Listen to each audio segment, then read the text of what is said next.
Hey, everybody. All right. Hey. Welcome back. Actuali Podcast. I'm Chris, I'm DJ. and we are back to continue our reflections on John Vervaeke's Awakening from the Meaning Crisis series of lectures. We've thus far watched the first 10 episodes, did a little bit of commentary while we watched those. You can go back and the episodes here on YouTube or Spotify or wherever you're listening and check those out if you like. Highly encourage you to check this series out. And oh man, let me make sure I'm on the right. Yeah, we're on a good screen here. Yeah, So right. we've been going through this gentleman, Mark Mulvey's Medium here, as he did a whole series of notes on each episode. So along with his notes and our notes, his because they're just friggin' excellent. They're so helpful. We're gonna go ahead and try and quick summarize each of the previous episodes. We already did the first five in our previous reflections thus far. We're actually giving ourselves time to make sure that we're really like soaking this in, understanding it, comprehending it in a way that we can explain it in our own words, and giving all of you time to catch up with us in case you catch us in the middle of this and you're interested. So probably after the next 10 episodes of the series, John Vervaeke's Awakening series is actually 50 lectures long. We'll probably do another reflection series at that point. And yeah, if you guys are enjoying these, definitely feel free to chime in, share your thoughts and questions, and we'll be sure to get back to you if not during this episode, next episode. But yeah, let's jump back into it here. So, last episode was Plato in the Cave. Now we're up to episode 6 in our reflections Aristotle, Kant, and Evolution. Yep. So, let's get off with this first quote here from Vervaeke from this episode. Part of what makes your life meaningful is that you have cultivated character that allows you to actualize your potential. You've created a virtual engine that regulates your development in a way in which you grow up. This is where we get this kind of language, grow up, Yeah. expand. Even Mario growing, when he Mm-hmm. becomes Super Mario, when he eats the magic mushroom. But the good one, not the bad one. No, yeah, and I mean the mushroom can even represent wisdom, Yeah. which can be found many numbers Well, of that's ways. what mushrooms do. They grow up and they grow out and They do they indeed. do It's their like a thing. virgin birth. Start out as like an egg that then grows into a phallic symbol, and it's also dispersing itself with billions of little spores. But that's just the fruiting part of the organism. Mm-hmm. That's basically just its reproductive parts, the part that we see above ground. The actual body of a mushroom, it's its mycelial network that's under the ground that allows all forests on the planet to exist, which they couldn't exist without us constantly trading nutrients with the trees that they live Yeah, in what did symbiosis Paul with. Stamets say? Trees are mushroom farmers and mushrooms are tree farmers. That's awesome. Yeah, I Yeah. like that. Yeah, also he said that mushrooms are like Earth's internet. It's very true. The largest organism on the planet is a giant mycelial network. That's like square miles in size. And they are pretty much invulnerable, even though the cell membrane, when you lift up like a log in the forest, like a dead decaying log, and you see a bunch of white stuff that looks like spider web, that's actual mycelium. That's mushroom root. And that root is one cell membrane thick. Yet these things are invulnerable as an organism. Like they just will last forever unless they're burned up, basically. And they can even survive in space. So this planet was potentially Well, birthed by yeah. spores from Well, mushrooms. it was Yeah. definitely terraformed by funguses before anything got up on the ground. So, or proto fungi or whatever you want to call them. That is the first living organism that lived on land. And then when they decayed, they broke the rock, Oh, yeah. the solid magma, up into dirt, slowly into earth, over millions of years. And by the time that the first plants were maybe like 2.5, 3 feet tall, mushrooms were up to 20, 30 feet tall. And they were all over the planet. Except they weren't like This whole place was like they weren't like Morrowind. toadstool mushrooms. They were more just like monolithic, whatevers. But I, I, yeah, The first I plant was too looks like disappointed. a mushroom with like branches that just kind of go straight, and they Yeah, look kind of nubby. yeah, It's really weird looking. Looks like it would be slimy. That was like the first plant. yeah. Mushrooms tend to be slimy, and when they're not, we find them tasty. Sometimes they're poisonous. Sometimes they're not. Mm-hmm. Could you imagine being the first people to figure out like which ones are good and which ones aren't? You know, like how many ancestors did we lose to like experimenting on which funguses are good to eat and which aren't? Like, Ooh, we probably lost a lot of people. It's generations old knowledge. Took a long time to learn. mm-hmm. Find out what was safe and what wasn't. Well, you see apes in the wild will just take the tiniest bit of something they're not familiar with and they'll eat it, and then they'll wait like 10 minutes and they'll take another bite, and then they'll wait and they'll take another, and that's kind of how they test things out. Yeah, but when you have two mushrooms that look almost identical and one is great to eat and one will kill you. Like the Amanita muscaria Yeah, and Amanita pantherina. and then figuring out, oh crap, there's a difference. They look the same, Mm-hmm. but what makes them different? So I don't accidentally put, toxic mushroom. Yeah, in never my... pick mushrooms unless you really know what you're doing or you're with a mushroom guide. And I think kind of mycology expert. Yeah, what's the saying? There are old mushroom hunters and bold mushroom hunters, but there's no old bold mushroom hunters. There you go. Yeah, that makes sense. All right, guys. So yeah, we're gonna forgive me if I sound all nasally and I'm snorting over here. I'm getting over a head cold or whatever it is. Advantageous little bugs hijacking my sinuses. No fun. Nope. No, it's that time of year, isn't it? Yep. All right, I'm just sharing this up here real fast. Share. Can you see that all right, Mr. DJ? Well, if I need to see it better, I'll go closer. I'm also blind. Gonna get you some glasses, boy. Yeah, I know. I just want the really good ones, and I just got to make sure I know what I want. Because if I'm going to spend good money, it's analysis paralysis. Which ones do I want? What do I want to do with it? Yes. Well, Aristotle. We learned about Aristotle now. Student of Plato, though eventually breaking away and famously stating, "While I love Plato, I love the truth more." Aristotle's issue was that Plato's philosophy didn't really adequately account for change. He was more interested in how things grow, how they develop, the process through which they unfold, how they're learned over time, relevant for people looking to live a meaningful life, since growth is a word used to indicate the presence of meaning in one's life, and in some sense the development of wisdom. And it really is indicative of meaning in our life when we think of how we can grow up, grow more mature, grow more able. Well, nothing in the thoughtful, universe ever stays the same either. It either Right. decays or it grows. So I have this postulation that life is the antithesis of what do you call it? The decaying of high energy into low entropy. Yes. So life is like the contrary force in the universe that opposes entropy. It makes order out of disordered things, whereas entropy, everything decays into disorder. Mm-hmm. So everything is either growing or decaying. Then there's a movement to it. And as we found out in this episode and later on in the notes, we'll see the issue of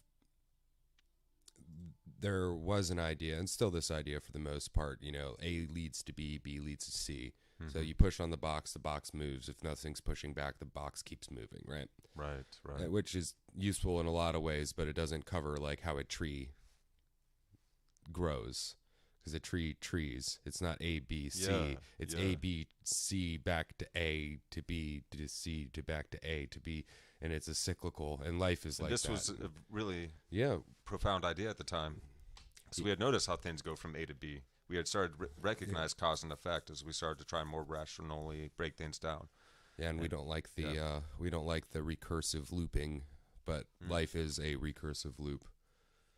Tis. Understanding is too.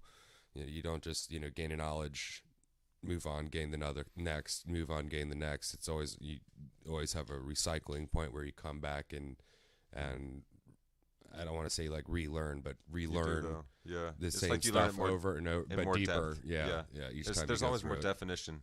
Well, it's like watching a movie. If you like a movie you really like, Yeah. The first time you see it, and the second time you see it, you start to see more nuance, and then the third time you see it, you see even more, and now the fourth time you see it, you see all the holes in it.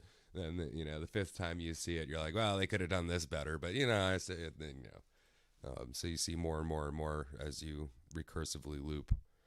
Not so great for definitions, like to define things to make something definite, but being able to think and, I guess, organize understanding and information in a cyclical manner is beneficial, even though we don't like them. As far as it's This is where we started to develop structural functional organization, ideas of logos and eidos. Yeah. So the opposite of not a feature list. Right. Instead of defining things as, well, the bird has wings, it has 2 feet, it has a beak, and it flies. Well, throw a dead bird out of an airplane. It's not a live bird. It'll be flying and it's got a beak and all that stuff, but it's not a live bird. You can define the same features. There's something that makes birdness. Yeah. You can't just have a bunch of the features of a bird, the beak, the wings, and things. Yeah, and just in a box, and then that's a bird. Well, it has to have an action, and that's where we get the word actually. Like, what is it actually? What's its actions? What is it? All these things in structural, functional organization. How is it structured in a way that functions? How does that organization look? So what makes wood behave more like a chair as opposed to a table or a ship? This is where we get the notion of actuality. Yeah, you nailed that. Why does a piece of wood act like a chair or act like a table? For Aristotle, the answer was its form, which doesn't mean shape, as it does in the modern sense, but the structural functional organization. Yeah. Its form and function. What's its shape as well as what is it doing? Yes, and the relation of those is how they're organized is what makes it that thing that it is, the bird. Yeah, a chair is a chair because you sit on it. But you can sit on the ground and use it as a table. Because you can see it as something that you could use, Yeah, you could use it as a step ladder. You could use it as a table, or step stool. Depending on what is its function as well as what its shape is. This is where we get the idea of potential. Yeah. Oh, yeah. Potential. Potential. What's that spell? Potential. When a thing with potential starts acting like something, it begins to have a form. This is where we get the notion of information from. Information. That's really cool. So it's in a certain kind of formation to make it make sense. When you put a form into something, then you actualize its potential. The Newtonian model of cause and effect was becoming successful and overtaking Aristotle's model, and Kant talks about why this was. It gives us a very simple, so this is now Immanuel Kant. It gives us a very simple, obvious way of explaining something. It prevents circular explanations because it's linear. A circular explanation assumes the very thing you're trying to explain in your explanation. So Kant coined the term self-organizing to describe a tree. So that's self-organizing. Yeah, he goes outside and he sees a tree and he's like, wait, how does this thing explain? How can I explain this? Yeah. This isn't just A to B, because the leaves are part of what make a tree, but a leaf makes a tree. Leaves are part of what make a tree, but a leaf makes a tree. I don't know if I'm understanding how he wrote that. Well, okay, so I understand that idea, but the seed. Well, what is it that makes a tree a tree? The leaf is not a tree, but the leaf trees. It does what a tree is. Yeah, it can't have leaves without trees. Well, you could have trees without leaves, of course, but you can't. The leaf makes the tree. Yeah. I guess a way to put it is you could take that makes sense. You could take a leaf from a tree and you could graft it, or you could put rooting hormone on it. You could make an entirely other tree out of that leaf. And the tree makes the leaf, but the leaf also makes the tree in the sense of the tree feeds the leaf feeds the tree as well. It's a feedback cycle too. Yeah. The leaves gather the nutrient energy from the sun and what is above, and the earth gather it from below, and then there's an interchange between the two.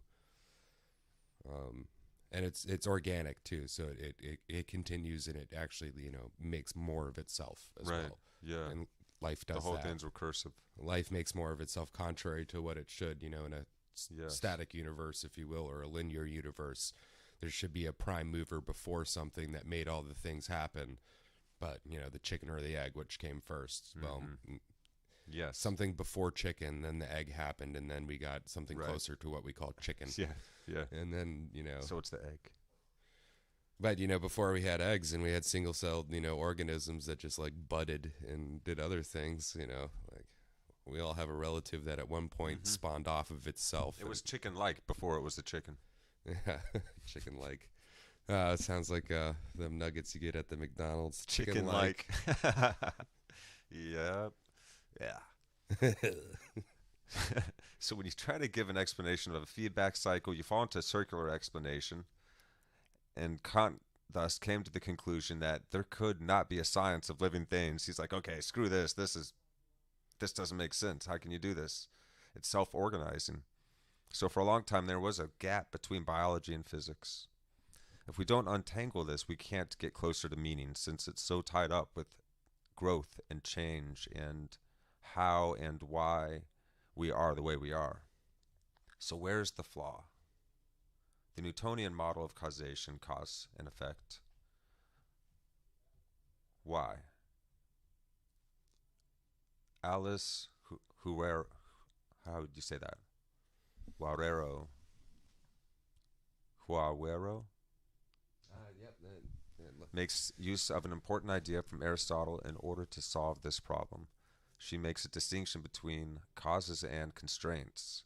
Causes equal events, constraints equal conditions. Yeah. Constraints don't make things happen, they make things possible.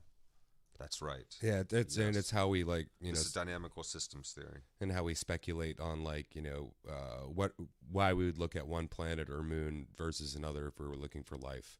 Certain constraints, which are the conditions for life, like we need water within certain temperature ranges, so certain chemical reactions can happen. There has to be a presence of certain other conditions in order to create the potential. We're not looking for the life, we're looking for the potential of the life. Yes. It's a little interesting. Yes. That's a good way to put it. I have a note here. To understand what we need as living things, with meaning being integral to us, we can't understand what we are unless we understand our relation, our interaction, our feedback loop with everything around us as well. We need to understand how things grow, how we can grow, and how things are informed so that we can be better informed. So we're looking for causes and constraints. Yeah. Causes lead to events that happen and then that turns into actuality. Yeah, it takes potentiality and turns it into actuality. And then constituents lead to conditions, lead to possibilities, possible forms, possible structural, functional organizations, and then that goes to potential. So biological events, the structure of a tree shapes the possibility of events to create potential. This is like the law of emergence. This is like trying to describe the law of emergence, which is, we use scientific terms when you look up the word emergence, and it's like the term elegant is used there to describe how it's like the idea of greater than one, like two different things can come together, or multiple things can come together that can together create something that is greater than the sum of its parts. Something new emerges, like life in a universe. And how does emergence happen, and why is that even a principle of the universe? Is really an intriguing philosophical concept. Well, it's when 1 + 1 doesn't equal 2 but equals 3, and life does that as well. You have male, female, they come together. There are two things, but through that it creates a third thing. So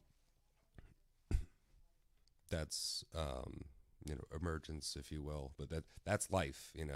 No wonder they had a hard time bringing like the physical sciences and biology, which is very physical, together. It's like the math don't work. It's 1 + 1 = 3. What the hell?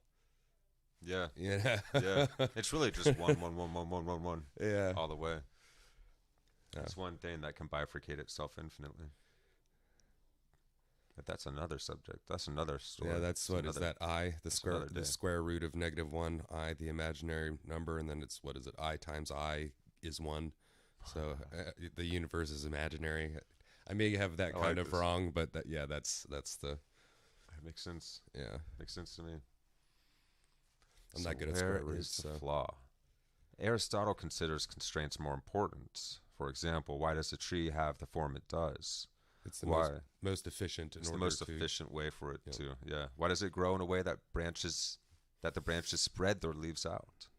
Because they're trying to change the possibility of a photon hitting a chlorophyll molecule.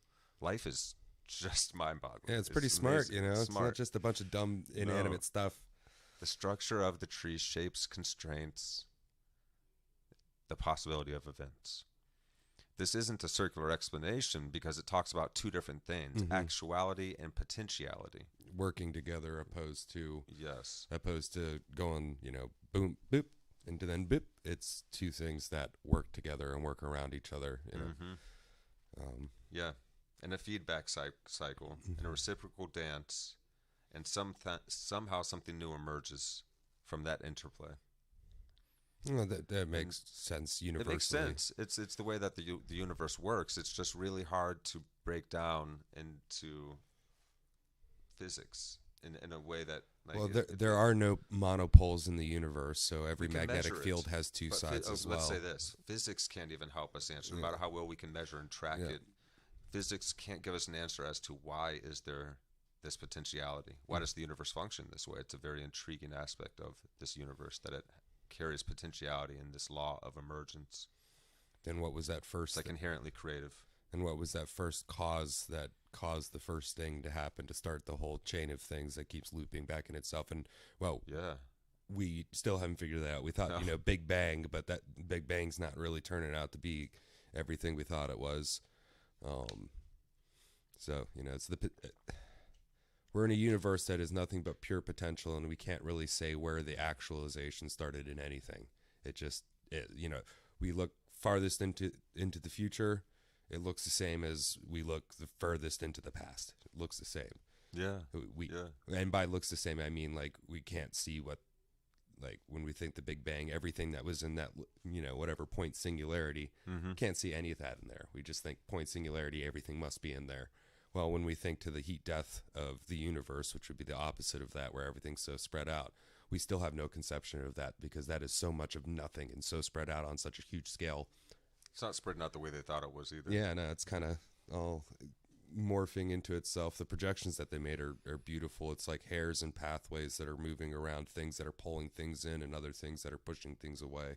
And just kind of, well, you know, like we're looking at a 3D cross section of a four-dimensional donut. Right. Yeah. It's kind of what it looks like to me. Universe is trippy. So Aristotle considers constraints more important. This is not a circular explanation. The whole distinction is essential to science. It's not just an abstract concept, kinetic versus potential energy, for instance. In Newton's equation, F equals ma, it's not an event. It puts a limit on what's possible in the world. So this actually helped physics a lot. There are actually two types of constraints, as Huarero. I'm so sorry I'm butchering your name. I think her first name was Alicia.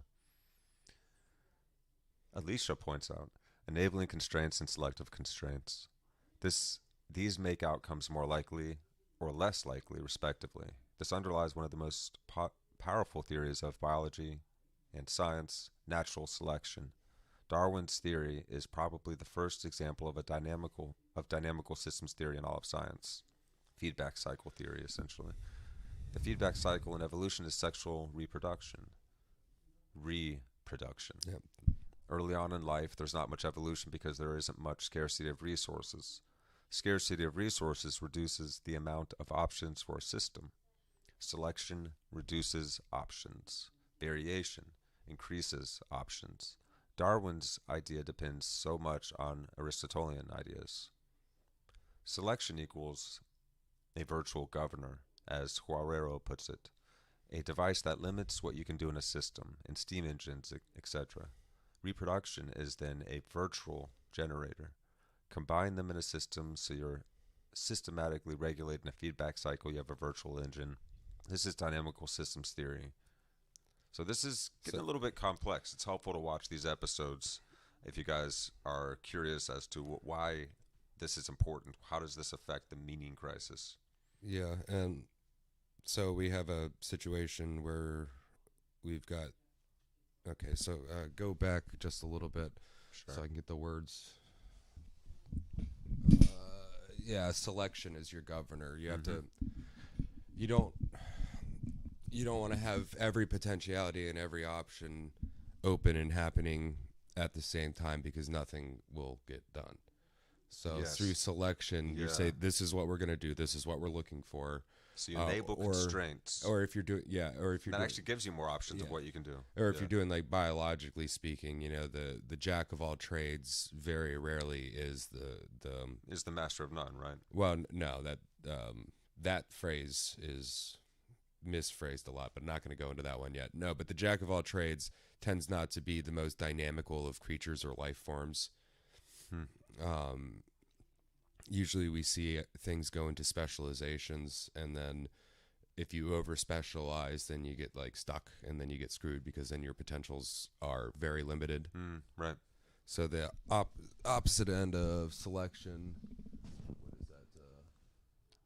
I guess it's variation and selection, and then there's enabling constraints, selective constraints. Yeah. So you select, and then you have to, and I think I don't think it's mentioned in here, but iterations as well. So biologically speaking, it's not just one thing immediately goes into another. It's countless iterations of closer to one potential or another. Say, like, the finch's big beak or small beak. And then, depending on what are the food source. Actually, I think there's, like, even one that's like a blood drinking finch as well, because it got so specialized down. Whoa. Yeah, and it all started out from, vampire finch, the ultimate potential medium beaked finch that then, had one child that was larger beaked and one child that was smaller beaked. And, well, the nut season was really good, so the larger beaked one ended up having more kids than the smaller beaked one. And then you ended up with more larger beaked, but then, there's still a population of smaller beak that then have to figure out, okay, well, I can eat bugs instead of eating that. So then you have, okay, long beak versus short beak. Yeah. And it's I don't want to say it's convoluted, but it can feel quite convoluted. Like, it's like, well, when you work your way back to, okay, the original medium-beaked finch, well, what led up to making that medium-beaked finch? Well, it just does the same cycle over and over again, and it has the same branching, spidering thing, the as above, so below. Everything's just constantly fractaling itself. Right. If you zoom out that's far pretty much enough, everything's kind of... That's exactly what everything seems to be doing. It's fractaling. Everything and everyone are fractals. So it's like, how can you do that with your brain? And then focus in, and we'll talk about this later on when we talk about scaling, scaling up versus scaling down. But I think that's moving through the fractal nature of things. If features and the Gestalt the Gestalt are, they're tied together and interdependent. So there's a reflection of each in each. Yin yang in 3D. Yeah, and Paisley all day. Paisley. Yeah, Paisley was the original fractal art, man, that people played with. I gotcha. Yeah, those little teardrop shaped things that just Paisley out. So Darwin was beholden to Aristotle very much for this idea of enabling constraints and potential. Aristotle was interested in our development beyond self-deception. Plato was interested in how we become wise in the first place. So Aristotle goes on, how does wisdom, meaning development, affect our character, personage, and how do we develop virtue over time? How does that growth actually work? To cultivate consciously, rather than acting out of character. We get these kinds of terms, these moral, existential ideas. So this idea of virtue, the virtual engine. So virtue and virtual Mm-hmm. actually play together here. And the virtues, I guess, would be components within said engine. One of them being, like, say, your limiter is a virtual component in your virtual engine. Yes. And then you have, say something that focuses. So what would be the thing that focuses within your virtual engine? And, well, in that case, let's see, what would be the practice, the virtue that helps focus? Perhaps it's temperance, maybe, perhaps it's something else, but like we have words for these virtues, being another one, like being generous. Yes. Is a virtue. Yes. Because it allows you to spread out being generous with people and being generous with yourself. I'm not an altruist, so I don't think we just do things to be totally selfless. No, you get something out of it. If you're generous and you spread out, now you have a larger distributed cognitive network. It feels good to us when we give gifts, and so psychologists benefits us have regardless. Sometimes put that as though that's like selfish. It's just feeding the selfish side of ourselves, but no, that's actually really cool that humans. And that's not what I'm saying at all either. No, I'm not. It's just ultimately beneficial. Yeah, that's just a thought that came to my mind there because you hear that sometimes. Non-moralistically. No. It's beautiful because we're actually interconnected as a species, and that we get a positive biological feedback in our system when we give gifts and when we're being, helpful and sharing and generous. That is a beautiful feature. Yeah, I think that's built into us. That makes us a more sociable, docile species, more co-creative, and all that. Well, it'd be interesting to go through like the moral virtues of different societal systems. Like you have like the 5 moral virtues of Western society, but then like Eastern traditions have a certain set of virtues that are they're all very similar. Yeah, like often very complementary. And it's not just have these virtues to be better, but it's like no, they're virtual components within your mechanical system that helps you find meaning and merge the two worlds. The world as it is versus the world that you would believe it is. Right. Whether you want to believe it or don't want to believe it. The world that isn't and the world that is. Not to break it down that simply, but no, it's true though. Yeah, it does. It helps us marry ourselves to existence as it is and get into a dance and a flow with it, so that it becomes, its particulars, ups and downs, and all the problems and challenges that we find within actually become welcome and part of the game. So Aristotle adds something to the Socratic definition of wisdom, development. How do growth meaning develop? What he gets into is the notion of character, not your personality, but that aspect of you that you can cultivate, if only subconsciously or indirectly. There is a connection between, and this is why we practice certain things consciously, like meditation, contemplation, so that they can become subconscious habits, basically, in our mind, and we start to cultivate these virtues. They become a part of us. There's a connection between character and virtue, not a coincidence that we have the idea of virtual engine. It's not an event, but a set of conditions that's been cultivated systematically in a person. The virtual engine of an individual's personal development. So let's ask Socrates a question. We spend a lot of time, or let's ask a Socratic question, sorry. We spend a lot of time on our appearance, on our status. How much time do you spend today on your character? This is where he is encountering people in the market, and he'll ask them questions like that. How much time do you spend today on your hair? And he'll say, 10 minutes. And how much time do you do this and that? And how much time do you spend on yourself? Becoming better. Even the commercials will use that. It's like, like in the time it takes you to do whatever, you could have done this and saved yourself like that's the the sophist and the salience, the salience, the bullshit, the salience without truth. But it's still effective, like this, going through the practice of break down your day. How much time did I spend on this, and this, but how much time did I, it's like, well, I don't have time for anything. Yeah, but it takes you 20 minutes or 30 minutes to do this practice that you could do. And it's not like you have to trade for anything else, because there's 20 minutes where you're just sitting there, with your thumb up your butt, scrolling. but that's And That's you the actually question, though, because become more effective. You utilize your time more optimally as well when you have taken time to meditate every day, for well, you know, instance.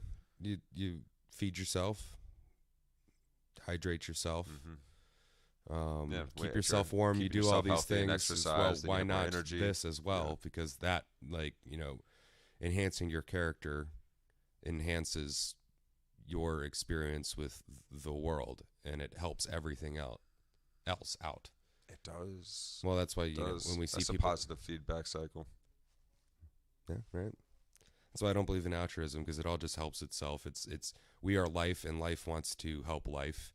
Yeah, we're not so disconnected from So everything else as we yeah, think. Yeah, we're very much intertwined, yeah, interconnected with everything and everyone around us. Everything is yeah. feeding back, and we're feeding back on it. Yeah. Good things do good things. That's the point of doing good things, and you can be a part of the good things if you do good things, right? Indeed. Don't you want to be a part of good things? Come on, man, it's cool. It's what all the cool kids are doing. Right? Yeah, it's what all the humans that are That's how trying to you help trick kids into survive, being cool and helpful. the best of us are trying to do. Yeah. Well, you know, Trying to keep this world alive, man. let me tell you about these like cool kids, Aristotle and Kant, man. Like, yo, they were real cool. Oh, in times of meaninglessness, you start to I got to do something. yeah, you start to really be able to recognize where meaning lies. It shines when you come upon it. And these are the answers for our times. One of the most trenchant criticisms we can make of someone is that they are not living up to their potential.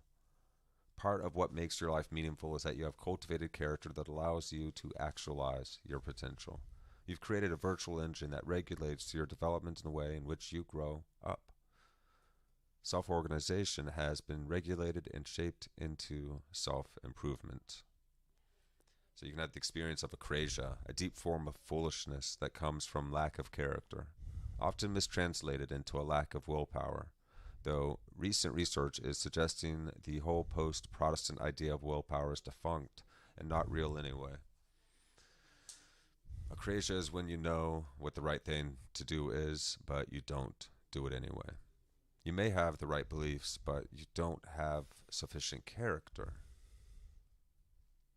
Unlike, say, knives, people aren't made with a purpose, but rather we are self-making, auto-poetic things.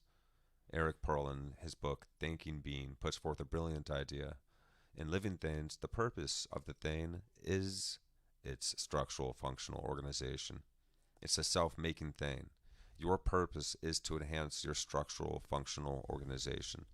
It's to live up to what So akrasia is almost like you are, what you have, like your potential. as like a feeling, and an awareness is almost a like evolutionarily. Yes. When you're not living up to your driven. potential, this is not going to help us survive. Well, The biology so knows that. and when you say something Yeah. like when you're forced to say something that isn't true, or like, you know, like even like animals, like your dog, when you get your dog to do something that it knows is foolish and it shouldn't do. Yeah. You know, like, this isn't dog. This isn't what dogs do. Oh, yeah. That's not exactly akrasia, but akrasia in humans is like, you know, like, say. Well, and, a dog, when you see a dog feel bad because it got in trouble and you caught it. Yeah. And it That's a knew it moment was of doing akrasia. something Yeah, bad. It knows it. Yes. Yes. But kids do this. We do this. well, and you know, if you really want to control an individual, get them to not have that feeling. So like, and I forget what the episode name is in Star Trek Next Generation, but Captain Picard has been kidnapped by Cardassians, and there's this Cardassian that's just like torturing him and interrogating him, and has these 4 lights behind him, and he's trying to get Picard to say that there are 5 lights, but Picard, you know, he's like, no, there are 4 lights. And then at the very end, when he's leaving, and, you know, gets like pulled out, you know, because like he has to go back, you know, I don't know how, you know, prisoner exchanges work, but a prisoner exchange is happening or something like that, and he just yells out, there are 4 lights. He was a character with strong character. He had strong but sense what of virtue. the torturer was trying to do was trying to erase Give him his a sense sense of akrasia. erase his sense of akrasia, because akrasia lets you know that you're. Oh, you're right. You're right. Yeah. Yeah, Hide him like, from his better. and then the next step is once you no longer have that sensation of, okay, I'm doing something wrong and I feel guilty about it, and I feel a lack of character and I'm real low. Now you're at the point where you don't have any willpower. Yes. You don't. That's why it's often yeah. mistaken for lack of willpower. Yeah. Yeah, but it's actually something that's happening within one's sense of conscience, or maybe not conscience removing the itself. Yeah, that sense of being aware of one's potential. Yeah, and not living up to it. Yeah, and I think we should, like, participate in practices that make this feeling like making you more sensitive, and I don't mean sensitive like, like, oh, it bothers me sensitive, but sensitive as in you can sense when you're not leading up to your potential. Like we use we use each other for this because you have your peer group and your friend group, and when you're messing up, they let you know. And yes. Or you got the older folks, that in your life, like your grandparents, that give you what for? Like, what are you doing? You ain't got yourself a girlfriend, and you're still renting now. What are you doing? Come on now, those are baser societal ends of things, but still, you can have a good mentor, and all they have to do is just give you that one look when you, when you're done messed up, and it's just like, okay. But I'll have to look more into acrasia because I think it's more than just a sensation. It's like a state of being as well as a sensation. We have a sensation when we're going through it. And it is a state of being because it's like a deep form of foolishness. Yeah. That comes from lack of character. Well, you notice when you feel foolish, you don't feel great about it. So it is a state of being that we can get locked into. So I guess it's removing the sensation of knowing being foolish is what the interrogator will do. McDonald's doesn't want you to think about acrasia when you're eating their food. Yeah, they don't want you to be thinking, oh, this is nasty food. They want you to be thinking, this is bad for me. Or this is nasty food. I'm not living up to taking good care of my body temple here. And they don't want you thinking that. They want you thinking that it's... Well, you notice we've publicly, the public, and what is most popular now is to be foolish and just like, screw it. You can't tell me nothing. Just be foolish and be foolish and be foolish. They've removed the negative sensation of acrasia, and now you're just in it. You're like, well, screw it. I'll be foolish, whatever. And now, mind you, I play the fool a lot, like in the sense of like the jester and that kind of thing. I don't mean that end of playing the fool. I mean like literally being foolish, and also prideful about being foolish. That's one thing we've got right now that it just drives me absolutely mad. That it's cool to be foolish. No, it's cool to be increasingly less foolish in life. I won't say not foolish because we're foolish creatures. Come on, we walk on two legs. We got our genitals, our heart, our guts exposed for everybody to attack. It's pretty foolish as far as our design seems foolish, but it's actually ideal for us because it helps us see further. We're higher above the grass. Yes, we're all totally exposed. We've become pretty good at using it, but animals that are also socially adept, so we can work together in teams to hunt. So a few of us with sticks and a few dogs that we've trained can take over the entire planet. Foolish dogs. Then we turned them into like pugs, and the little ugly rat dogs. We got a wide variety of them now, man. Oh boy, it's actually wild to see the variation amongst dogs now, and that's all human interaction with them and breeding. Yeah, and I saw all of those things were wolves. Saw something that was interesting. I think it's so cats individually have more diverse genetic material than dogs, but dogs come in more varieties. Like there's less chain or less. I don't know how to explain it in these terms, but there's less genetic material, but more variety. You said. Yeah, so there's less variety. So in dogs, there's less genetic variety, even though there's a bunch of different kinds at different breeds than in cats. Because like a cat, you can have a cat that's solid white, but the solid white cat can have 3 or 4 different colored types cats. Of different cats. Yeah, but there's more genetic. Variation just among them. Little interesting thing like that's that. But like a cat's been a cat. It's been a cat. It's been a cat. Like when you see cat, you're like, oh, cat, and you can have one cat that's big, white, and floofy, and then it has a bunch of kittens of a bunch of different colors, so its genes express itself in more varieties, even though there's only so many breeds. Like there's not a whole lot of like comparatively between dogs and cats. There's less breeds of cat. Yeah. I don't know. I think mushrooms and cats seeded the universe. The mushrooms come first, and then the that makes cats, sense. once they I get can a see that. sufficiently intelligent species to take care of them, then they take over. Well, we got the idea of the internet from mycelial networks of mushrooms. And it was literally, the internet was invented by ex-hippies straight out of the 60s psychedelic revolution that became computer engineers, in often cases we're still using in the early days. But yeah, that's where the idea of the internet was originally formed, amongst those types of Well, programmers there's and that. hackers. And then you have, what else did you say? Cats, and the most popular thing on the internet? Yeah, Kittens. yeah. Yeah. And then you can buy stuff for your cats on the internet. Just saying. Yeah, I mean, pussycats are more popular than And they're not even the other second most popular thing on the internet. And they're not. Yeah, they're not your cats, as in you own them. They're your cats, like your gods. You know? You do everything for them. You worship The them. Egyptians literally did worship them. Yeah. But so that, like say with the internet and the mushrooms thing and this, the mushrooms begetting the internet and through hippies and all that stuff. That's one of those cyclical emergence phenomenons as well. Isn't it? It's like now our techniques and our technologies, we're going back to trying to mimic life and be like, well, life seems to do it the most efficiently. All right.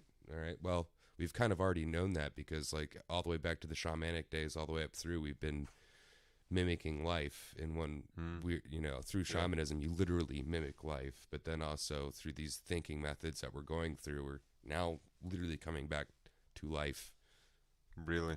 To figure things out. Well, it's crazy because these phases, these shifts in human cognition and social development, the development of the psychotechnologies like language and meditation, and the ways that we've learned to develop our wisdom capacities, our collective sense-making capacities, all of these things feeding in upon themselves. I have no idea where I was going with that now, but it was really cool. But well, like say life builds upon life, builds upon life. This constant emergent aspect of reality is, I don't know where I was going with that. It's profound. I don't know. I think that was the end of it. Well, I can probably, I don't know, like focus it down into with yet again the mushrooms, but the mycelium is a distributed, not maybe necessarily cognitive network because we can't measure it, but it's a distributed network of chemical and information sharing. Well, literally information, making chemicals, information, sharing it, information. nutrients, conditions. Like if you go morel hunting, cut them off from the ground, don't rip them out, because when you do, it sends the information to all the rest of the system not to produce any morels in that area. So it gets so deep that there's species of mushrooms and trees that have symbiotic relationships in old forests, such that when you step on a certain place, and the mycelial network is right underneath the ground throughout the entire forest, so this mushroom roots are everywhere. When you step and it feels life, animal life moving through it, it'll send signals. Well, not only will it reach up to grab the loosened up nutrients in the soil and earth and things from something moving atop it, but it will also forewarn the trees that it's related to that there is life that might be coming for its fruit. And then the tree can put off a certain pollen that can keep away the animals that like to try and eat it, and so on and so forth. Encourage them to come in. So then you got the mycelial network that branches out, and you can take your hand and put it over it and see a similarity, just like you can with the tree. And then just like you can with the way, if you look at our cities and how everything branches Arteries off and veins. comes, so it's like rivers and rivulets. We're not separated from life, so we might as well use its processes to enhance our internal life processes. Why not apply them to your character? Truly. Yeah, I love that. Why not? Watch it, And it's a good excuse to just sit out in nature and postulate and think and ponder, opposed to seeing life as the other way around. It's like seeing it through our thoughts, but seeing it as it actually is in the moment too. Just to be with it. Pre this idea of let it the tree treeing, naturally. It was, A hits B, B moves over, hits C, C moves over, and that's like looking at the world from the opposite end, where it's like, well, how do we interact with the world? That's how the universe is how we interact with it, where it's the other way, looking at it is life is how the universe interacts with us, or the other way around. It's hard to put it because it's like the interaction is together. But instead of like, well, you know, the world is a thing to be used, it's no, well, no, I'm something within the world as well. Yes. I'm not quite no, I know what you explaining mean, it right, because we do have a sense of separation from it, and it's actually an interplay. It's well, and something how that we're a part of, that we so, get to dance within. being within the reaction opposed to being outside and looking into the reaction. Yes. The previous way of looking at it is you're outside of it, watching the reactions of things This happen, is what opposed to Einstein being was inside talking of it. about when he said that it's an optical delusion of consciousness. Yeah. Reality is an optical delusion of consciousness. Yeah, man, that's a hard one Our to sense put of into reality. words. It's beautiful the way he said it. But yeah, there's a shifting on this episode. There's a shifting of, I would say, another shifting of consciousness. You know, because before it was like we're outside the system, looking at the system, and now it's realizing, well, we have to be the system, be inside the system. We're actually inside the system, looking outside This the thing is system, interactive. and seeing the reflections of it. Yeah, in we're us. in it, and it's active, and it's feeding back with us. We're feeding back on it. Yeah. So here at the end of this episode, what makes humans distinct, according to Aristotle, is our capacity to avoid self-deception, develop character, cultivate wisdom, and enhance the structure of our psyche and our contact with reality. Your purpose is to become as fully human in this sense as possible. Love it. Yeah, that's well, what is it to be human? Well, what is it to be human? That's something to ponder on. Well, that's a good suggestion. The human works, and when we say to be humane, so like let's look at other things we use to describe being human. Like the word humane, well, is to be to have a set of virtues. To be mostly humane is like not doing harm or doing the least amount, not causing pain, helping things grow, a humanitarian effort. To be human is to have a set of virtues to just make the human better at being human, at humaning. The human being better at humaning. Yes. Well, what is humaning? Well, it's becoming better at humaning. You see why we don't like these circular definitions? But that's life. Life is trying to get better at being life. It's something that isn't done. That isn't, since we're in the midst of the evolution, it's something that's not done. Yeah. It's a story that's not been finished being told. So you can't say what it is that it's becoming. It's potential. Yeah, the human is potentiating humanness. Potential human sounds like a good band name potential or something. Human. Potential human. So on part 8, we get into the Buddha and mindfulness. This one kicks off with another quote from John Vervaeke.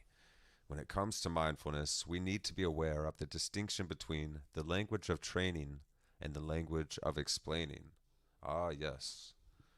The difference between the great sage and like a truly great teacher and just a good teacher. The teacher that inspires between the teacher that tells. Well, and then also so the Buddha and mindfulness. The knowing in a way of being able to explain it or being able to make it as well. And be able to actualize it as well. Yeah. Yes. So I think it's in this episode maybe. But, the person who makes the chair really knows the chair more than even the person who can thoroughly explain the chair, because he has conformed him. The one who makes the chair has conformed themselves to the chair, has become the form. That was probably the last one. That was the one we just did. Yeah, which is a good point. So, yeah. But, like, that was a helpful angle we didn't get into in our notes. Yeah. Thank you again to Mark Mulvey for your excellent note-taking capacities, helping us along here, and we're running through a little bit with ours as well. And go on, what were you? going ahead there with the chair example. Someone that can yeah. When it came to the difference between the mode of explaining and the mode of teaching, the teaching would be more of the end of the person who has made the chair, who has conformed themselves to the chair to make this chair, so really truly knows the chair. Yes. So when you're teaching somebody, you are essentially bringing them into this, them making themselves around the thing. The grasping it, conforming to it. Yeah.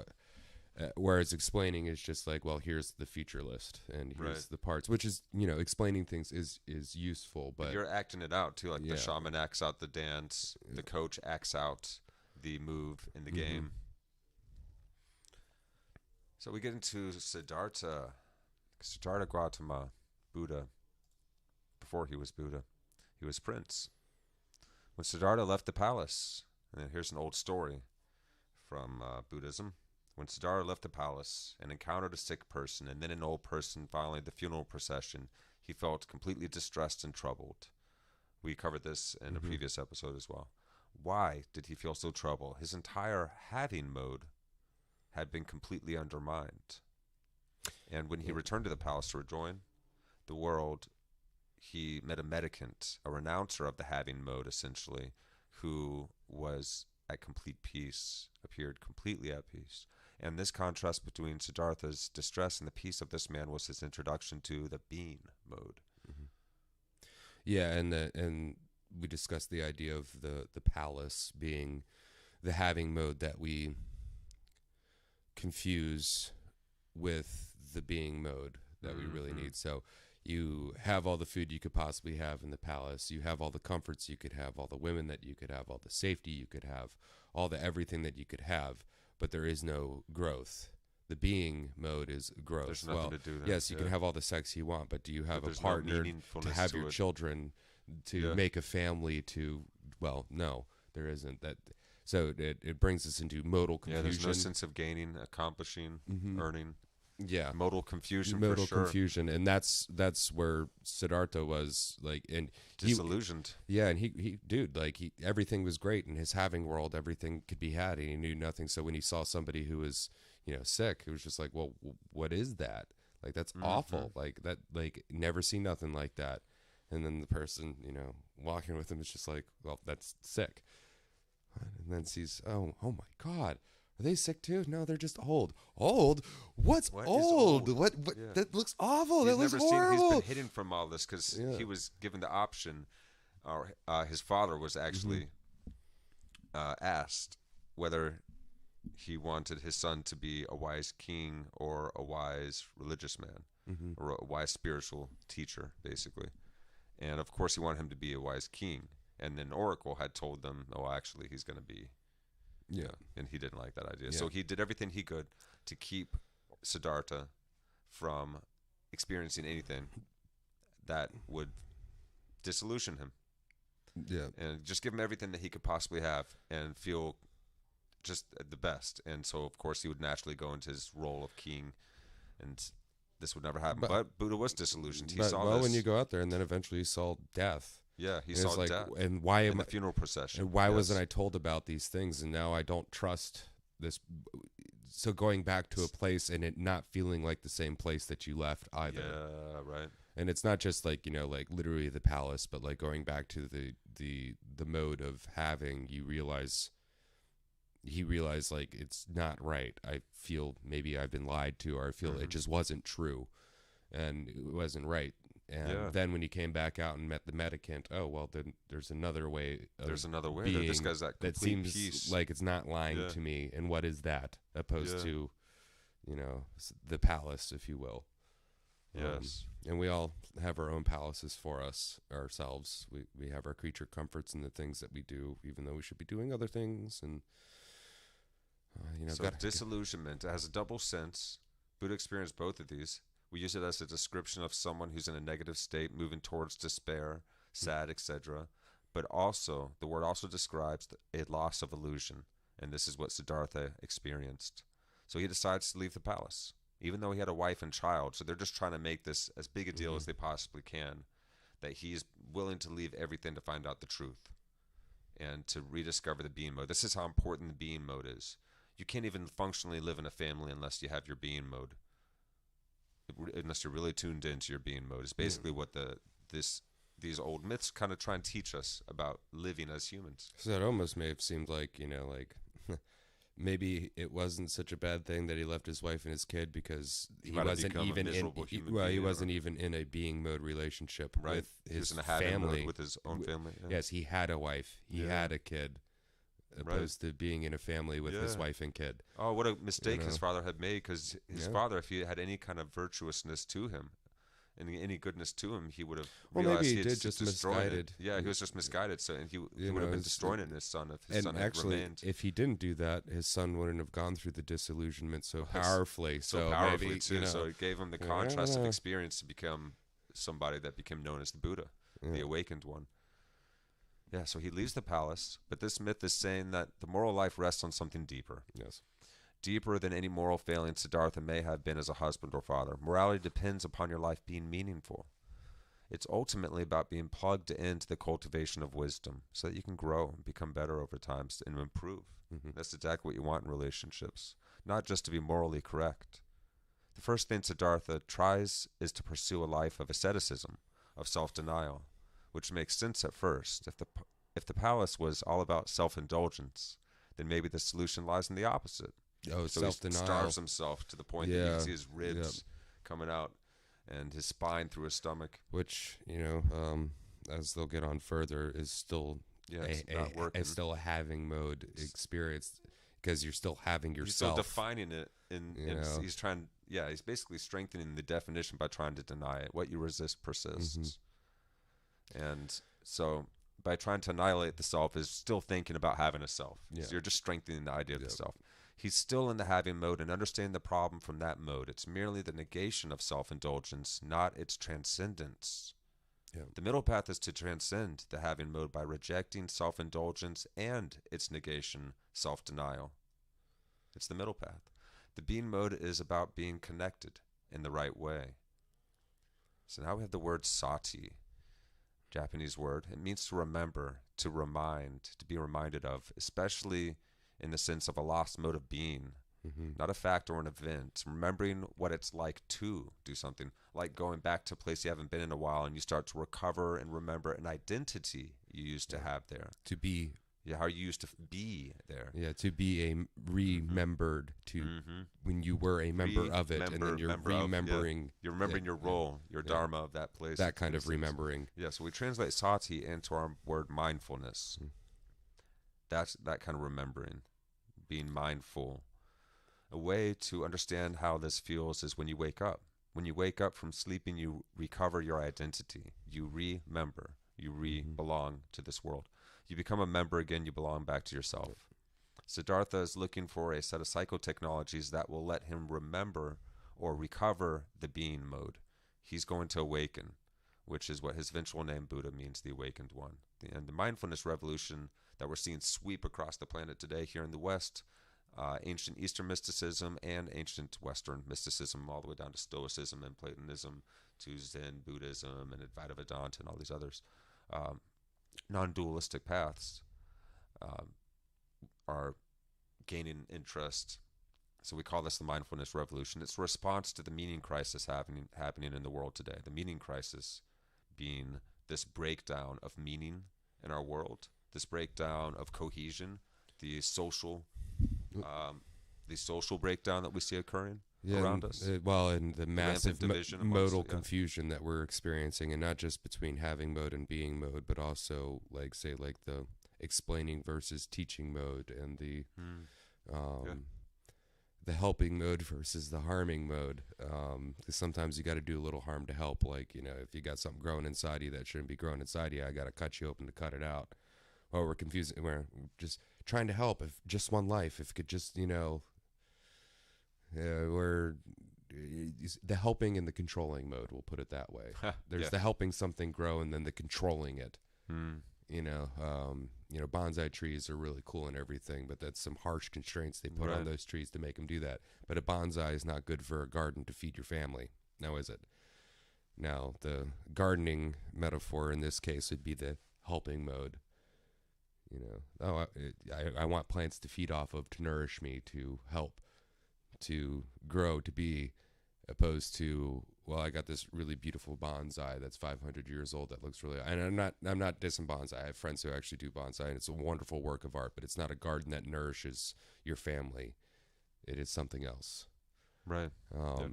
And well, not to, make anybody too angry, but when it comes down to identity, modes of identity, we are very confused in that end too. It's like, because like what you identify as puts you in a mode. If I'm a carpenter and that's my identity, I'm in the mode of building things out of wood and doing that. But when we can't even, how to put it, I'm trying to put it politely without like hurting anybody's feeling, because like I do care, but the every identity serves a function within a societal mechanism, and when we're not, I guess, correctly within the identity, because like you don't define your identity. Identity is something that others define with you, and then you define through what you do and what the universe does with you. I identify as human. There's been millions and billions of things that have led up to me to be human, as this human on planet Earth, certain constraints. But when you can't figure out what you're supposed to be, because not everybody's supposed to be a firefighter, not everybody's supposed to be a warrior, not everybody's supposed to be some scholar, not everybody's supposed to, be a super tough guy or super wimpy girl or any of these things. We're all different, and we have to find these modes of being for ourselves. And we're getting very confused, because they're like, well, you can have any mode of being that you want. And anything that you can do, you can have it. And it's like, well, that's even more freaking confusing. There's too many options for everything, and we don't know what we are anymore.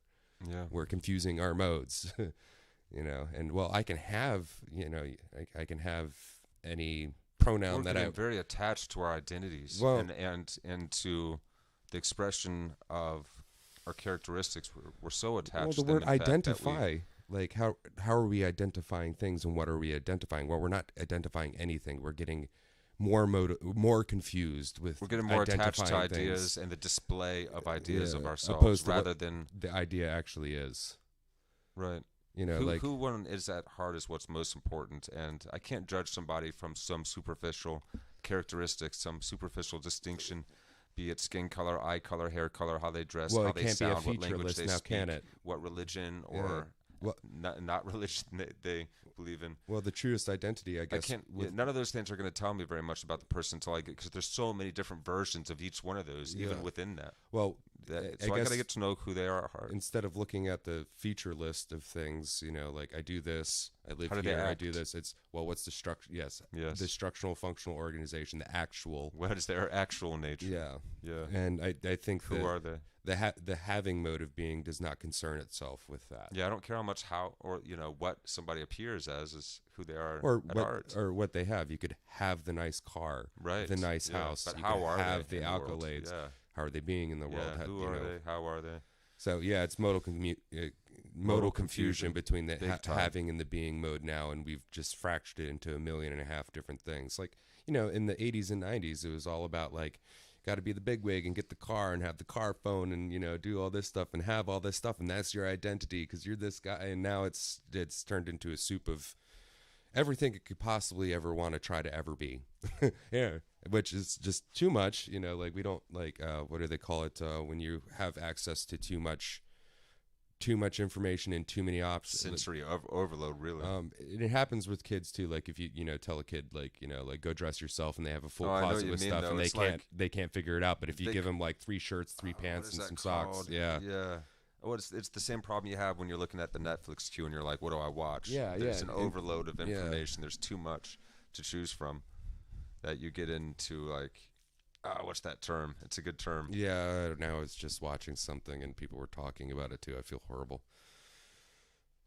Attention spans. Or not attention spans, but memory. Yeah, memory for sure, man. I'm good with the really short-term memory and the really long-term memory, but like it's 5 somewhere, minutes too. Yeah. It'll come back. It's it starts with a D. It's one word and then starts with a D. Forget it. We'll get onto it. But yeah, so Siddhartha's choice fatigue, or choice something like that. Yeah, there it but is. It's almost there. Siddhartha's thing in the mindfulness Choice exhaustion is there's an aspect of it, at least. yeah. So mindfulness kind of arms and armors you against. Well, no, I won't Against say modal that. confusion. Yeah, By not eliminating one mode in for the other, but being mindful of both at the same time, because you do have having needs that you need to have, like you need to have a drink of water every so often or else you get dehydrated. You have to have food. You have to be between certain temperatures. It's like mindfulness helps us be open enough to continually take in new information, but also willing to prioritize in our salience landscape by the practice of wisdom enforcing psychotechnologies, our capacity to recognize what is important information in our environment readily and accurately at a faster and faster rate, basically, so we can recognize what is important to focus our attention on. So we can be more mindful. So it's very much a yin and yang activity. It very much is a middle way of life. You're not turned too inward. You're not turned too outward. You're one foot in both worlds, essentially, being a whole human being. And we can. It's something we can practice, and you have to practice to develop it. That's why we have mindfulness practices, whether they're like on the the Buddhist end, or well, I guess Kung Fu has Buddhist potential too, but the reason why they do all that crazy stuff isn't just to well, that's why be whatever, but it's actually to attune. In India, they developed a whole basically cosmology of practices from the inward, the body oriented, the physical oriented, the mental oriented, the emotionally oriented, movement oriented, all of them together. Coming up in the further and we did episodes, the same thing here in the West that. in our own ways too. So it happened all over the world in different places. You can see that in ancient Greece, the philosophers were also wrestling. And, they were very physical. They're physically healthy, but they're also very mentally healthy. And the science and the mysticism were intertwined as well. So it was a very cohesive world view that they inhabited. And we're losing a sense of meaning, so we're trying to figure out how do we rebuild that sense of meaning that is rational, that is useful, that helps us live better together as a species with our planet and with one another. And we're going to need mindfulness to be able to do that. Yeah. And that's why it's naturally the biology of the species started to tune itself into these things that would help it become a more cohesive, symbiotic species together. It's tuned into the mindfulness practices that we've developed. And that just started to happen. It became a movement, a revolution of interest. And we're finally at the point again where we need to, over the last 50, 60 years now, create new mindfulness practices that are informed by the previous iterations that have been done before us. Yes. Yeah, and we not have to just be informed by the mistakes the hippies made and where they were right, because they were trying to turn to unconditional love. And even, but they became so wide open. And also informed by say these wisdom practices that are how many, centuries, thousands of years old. Some, but also then how do we make new ones with with what we're learning by bringing them all together. That's informed by everything that's come before. You're right. Because we can't just throw out the old and be like, no, we're going to come up with this new thing. That's how we got socialism and all of its horrible ways that killed it's how you get tens, hundreds of millions that's of people. That's how you get corruption in any system. No, it's like, we can do it better. We can do the theology as well as the economics as well as the governance we have better. Moral confusion. We also lose our senses of morality. Yeah. So we're not living up to our character. And when you're not living up to a virtue, you're not trying to be virtuous in this world. Yeah, you can make all kinds of excuses to just look out for oneself and cheat and lie and steal, or look out for just being lazy, or avoid. It's like, I don't want to do this. Hide, deny. I'd rather not give up. do the hard work, but I want enough of the rewards to feel good. But yeah, actually, try and satiate that misery with all kinds of artificial fillers. Well, we learned, food, junk television. The last 120 years or so, we saw the greatest atrocities that man has probably ever seen, and we saw it because we tried to create something completely new, and it was informed, and I'm talking Marxism and everything that's led up to it, and then after that, but it was informed by things of the past, but perversions of these techniques and these psychotechnologies, and then to turn it into something new, as instead of trying to come to grasp with the world as it actually is, it's trying to grasp the world and pull it down into what you want it to be. It never works. No, it killed hundreds of millions of people. Like, come on now. Like, so let's not repeat that mistake. Let's go encourage everybody to go back and, read the old greats for themselves. Don't read the old greats through some mediocre now great that is telling you what it actually means, man. And, so that would be the Marx in this case, the mediocre. Yes, and Marx was mediocre. I'm sorry. He just had a lot of help from his friend. But no, Marx read these people, the same people that we're aware of. He was aware of. He just turned it. Oh, sure. Oh, he understood psychological manipulation. Yeah, and then people, he understood what Edward Bernays had discovered and was utilizing Freud's psychological insights. And so, So how do you control the masses? Yeah, and but how also do you create? Well, people believed in it too. He believed in it to some degree to him, within him. All these people that we think of as evil, oftentimes weren't actually maniacally evil. So how many malevolent? How many people? But it's amazing how evil every individual human being can actually be when they believe that they're doing what is ultimately right. How much evil they can let go in the face of that higher. So how many ideal. Marxists do you know that have actually read Marx? And I know a lot of people that call themselves Marxists. We were talking about this earlier. It's supported. Like when you see people go fundamentalist with their religions, you see the same thing happen when people are trying to find a way to help we can actually humanity live together in a better way. They get so super OCD obsessed with it that they're willing to just hammer in on this obsessive idea that you can force control people. And it really is. Then we've had this debate here in the States too, of education versus propaganda. What is more useful? I think the Greeks recognized. And we got all of this wisdom in how we think to this day to thank the Greeks for, because they had a freedom to be able to have those conversations together. And so that's something we should never do away with. The point I'm getting at least with the not just so when I brought up how many Marxists do you know that have actually read Marx, I know a lot of Marxists that haven't, but they listen to other people that say they have, so you don't actually get the true, what is that person talking about? It's the same thing with the old greats. That's why I encourage people, go read it yourself. Right. Go participate in it yourself instead of listening to somebody else summarize it or whatever. Because even if they have the best intent, they're still going to get some of it in a way that probably is not fully correct. Or well, this is why the Buddha told us, don't believe anything just because it's popular and many people believe it. Don't believe anything just because authorities tell you it is true. Yeah. Don't believe anything even though your teachers and your parents tell you it is so. Only believe it and live up to it once you have looked into it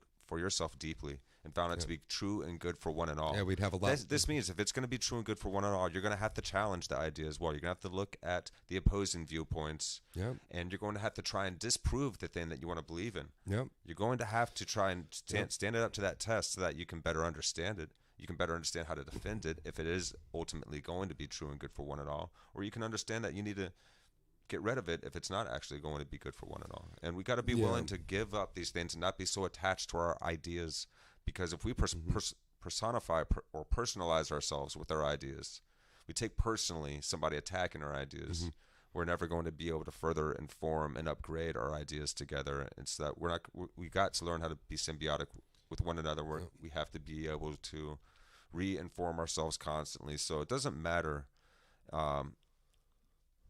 if you're right. It matters what is right. This is the way that I think we should orient ourselves. It works much better. Then you can be wrong all day and you don't mind, because you're always trying to find out what's true and good for one and all. You don't care about being right. You're not identified with being right. Yeah, and you got... It's a selfish way of looking at the world. It's a really self-protective, self-defensive, afraid and orientation. And we're meant to be out here dancing. Yeah, and how are you going to get in on the conversation also if you don't go look for the conversation yourself? So in the case of, we're talking about Aristotle, Plato, all these different people, you actually got to go look to get in on the conversation to either be able to argue for or against. You have to get in on the conversation. Yeah. Whereas too many times, you get to be a part of it. You get to inform it. I guess I'm of the generation of, On TV, you'd have like PBS and Nova and the Discovery Channel, and they played documentaries, and then you feel really well informed from the documentary, but it was actually nothing. It was nothing, but it's accepted as, well, I saw this in a documentary. It's like, okay, well, great, but so 2 lines out of a text this big, and now you're not in on the conversation. You're only in enough to say the things that the sophists, if you will, want you to say. Sure. No, depending on the documentary, we'll give some of them credit. Yeah, well, no, don't get me wrong. But, like good documentaries open your mind, so you go, I want to look into that. And then here's places I can look. Don't believe anything.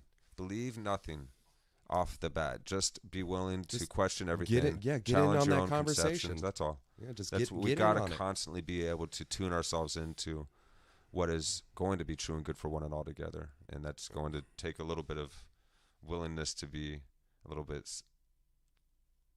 open, and the willingness to be wrong too, and to be made the fool because we were foolish about something as well. Yes, which is it's traumatic. Okay, and as long as we're growing, that's all that matters. Yeah. When it comes to mindfulness, we need to be aware of the distinction between the language of training and the language of explaining. Mm-hmm. For example, the method of locations, similar to the idea of mind palace, made popular in the Sherlock series, helps people remember things, and is a powerful mnemonic device for doing so. This makes powerful language of training. It trains your memory well, but don't make the mistake of thinking this is actually how memory is organized. Mm-hmm. The inner workings of actual memory have nothing to do with the rooms or proximity of descriptions in how our brain functions. This spatial metaphor for memory is almost completely wrong. Yeah, and that's to explain that a little better. The idea of memory, that like the way your memory works is there's like this castle, and in this castle it'd be like, okay, well, John Vervaeke's Awakening from the Meaning Crisis 1 through 10 is in this little room, which then, okay, well, I guess Plato and Aristotle and everything need to be near that because they're near that, which can be useful, like to put information in places and that, but that's not how you're, and then it's retrieved by a little homunculus that goes and gets the information.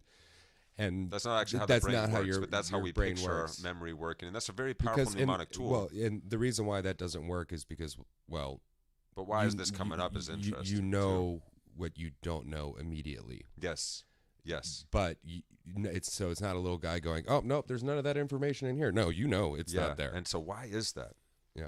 Why is that? Yeah. So words, phrases commonly used to describe mindfulness, while good tools for training, not helpful in actually understanding how it works, at least not by themselves. Being present, non-judging, insight, reduced reactivity. This is just the feature list. We're missing the IDOS, the structural functional organization. States and traits, being present and non-judging, are things I can do.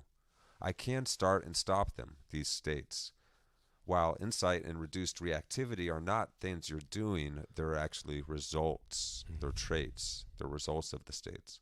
Once you organize them this way, you can begin to asking how the states can cause the traits. You can also understand how much of the states are parts of one another, or whether they're part of a larger whole, etc. Same with the traits. Very useful. Siddhartha talks not just about concentration, but right concentration, which immediately suggests that there is a wrong concentration. So mindfulness isn't just about concentrating, but getting the right kind of concentration. Same with ideas of paying attention. It has to be the right kind of attention. Yeah, and focused in a particular way. And the story of the musicians floating down the river, the master musician teaching, and it's not like, well, not too tight. And not too loose. Yes, it's that tuned perfectly where it needs to be, and the right kind. So in this case, the right kind of attention, the right quality of note. And then your body can sing, your life can sing. Elliot Langer talks about soft vigilance. I love this term, soft vigilance. Constantly trying to renew your interest in something. This is what we're doing in meditation. When we're returning our attention back to the present moment, we notice that our mind gets lost in thoughts. We return back to the present moment with soft vigilance. That's the orientation that we take. And this is a letting go of control in meditation. The etymology of the word interest is actually rooted in the idea of to be in something. Interested. I'm interested in something is to be embodied in it almost. Constantly exploring and opening it up. attention is not like a spotlight then. The metaphor makes Mm-hmm. sense because a spotlight makes things brighter and therefore more salient, easier to see, but it doesn't get at the constant optimization process that underlies attention and how it can be connected to insight. Attention isn't something you directly do. For example, if someone told you to walk, you would walk, and if they told you to stop walking, you would stop walking. But if they said practice, you'd naturally respond with practice what? To practice chess is to optimize how you play chess. You pay attention by optimizing other things you're doing, like seeing, hearing, so on and so forth. Yeah, and so the spotlight method of thought. So, like, a good way to explain how that is wrong is like, well, right now you could be in the car listening to us, you'd be paying attention to us, but if it was a spotlight, you'd be wrecking your car right now. So you're able to do multiple things. So you have a primary Yes. attention spot, secondary, and tertiary. That's interesting. And Then that's the intention, the idea of yeah. it feels spacious when you put it from that angle. Yeah. I like that. Yeah, and Yeah. so we will be coming into the scaling down versus scaling up from transparency to opacity and opacity to transparency. Those terms are dependent on moving past the idea of spotlight attention, because it's not just you're looking at something, you're looking at something through something through something through Yes. something through something through something, and it's either getting clearer or you're seeing less and less and less, and you're focusing only onto one thing. So meditation is going from seeing everything and then going all the way back into your mind and only being aware of your mind, and then Yes. aware of the pieces of your mind, and then only It's then like microscope yes. versus telescope. yeah. You know? So Yeah, going in. it going starts to get out. really fun It's and so interesting. Cool. But that's from this point and out. then Yeah. that plays into that spatial metaphor that where it's like where attention is something that can float anywhere in space that we need it to. Mhm. It can be our hearing, it can be our sense of smell, our attention to our sense of beingness itself, and all of these things. But we can also go deep into back before the layers of our perception, the layers of our personality, the layers of our experiences. We can keep going back to the thing that sees all of that, Yeah. to the thing that our experiences appear Yeah. to, the thing within ourselves that our emotions appear to. There is an awareness that is there. So being able to hone one's attention, very, very useful, helps us Yeah. become And just by breaking outside Much of the more mindful. idea of it being a spotlight is profound, because like for the most part we think of our attention as a spotlight. Pay attention to this, but focusing on that attention thing. is not a spotlight. It's almost like But it's more of a an doing, it's more of array a focusing of it's an array of perception, and then how much focus do you put in any one particular point within it. yes. Whether it's like you could focus on all of it and then you'd have like an infinite field of view, Mhm. or you could only focus on just the small point at the the say in the middle of your consciousness. So Right. you could look in with it, you could look out with it, you could look side to side with it, you can look intward with it, which is Intward. inward and outward.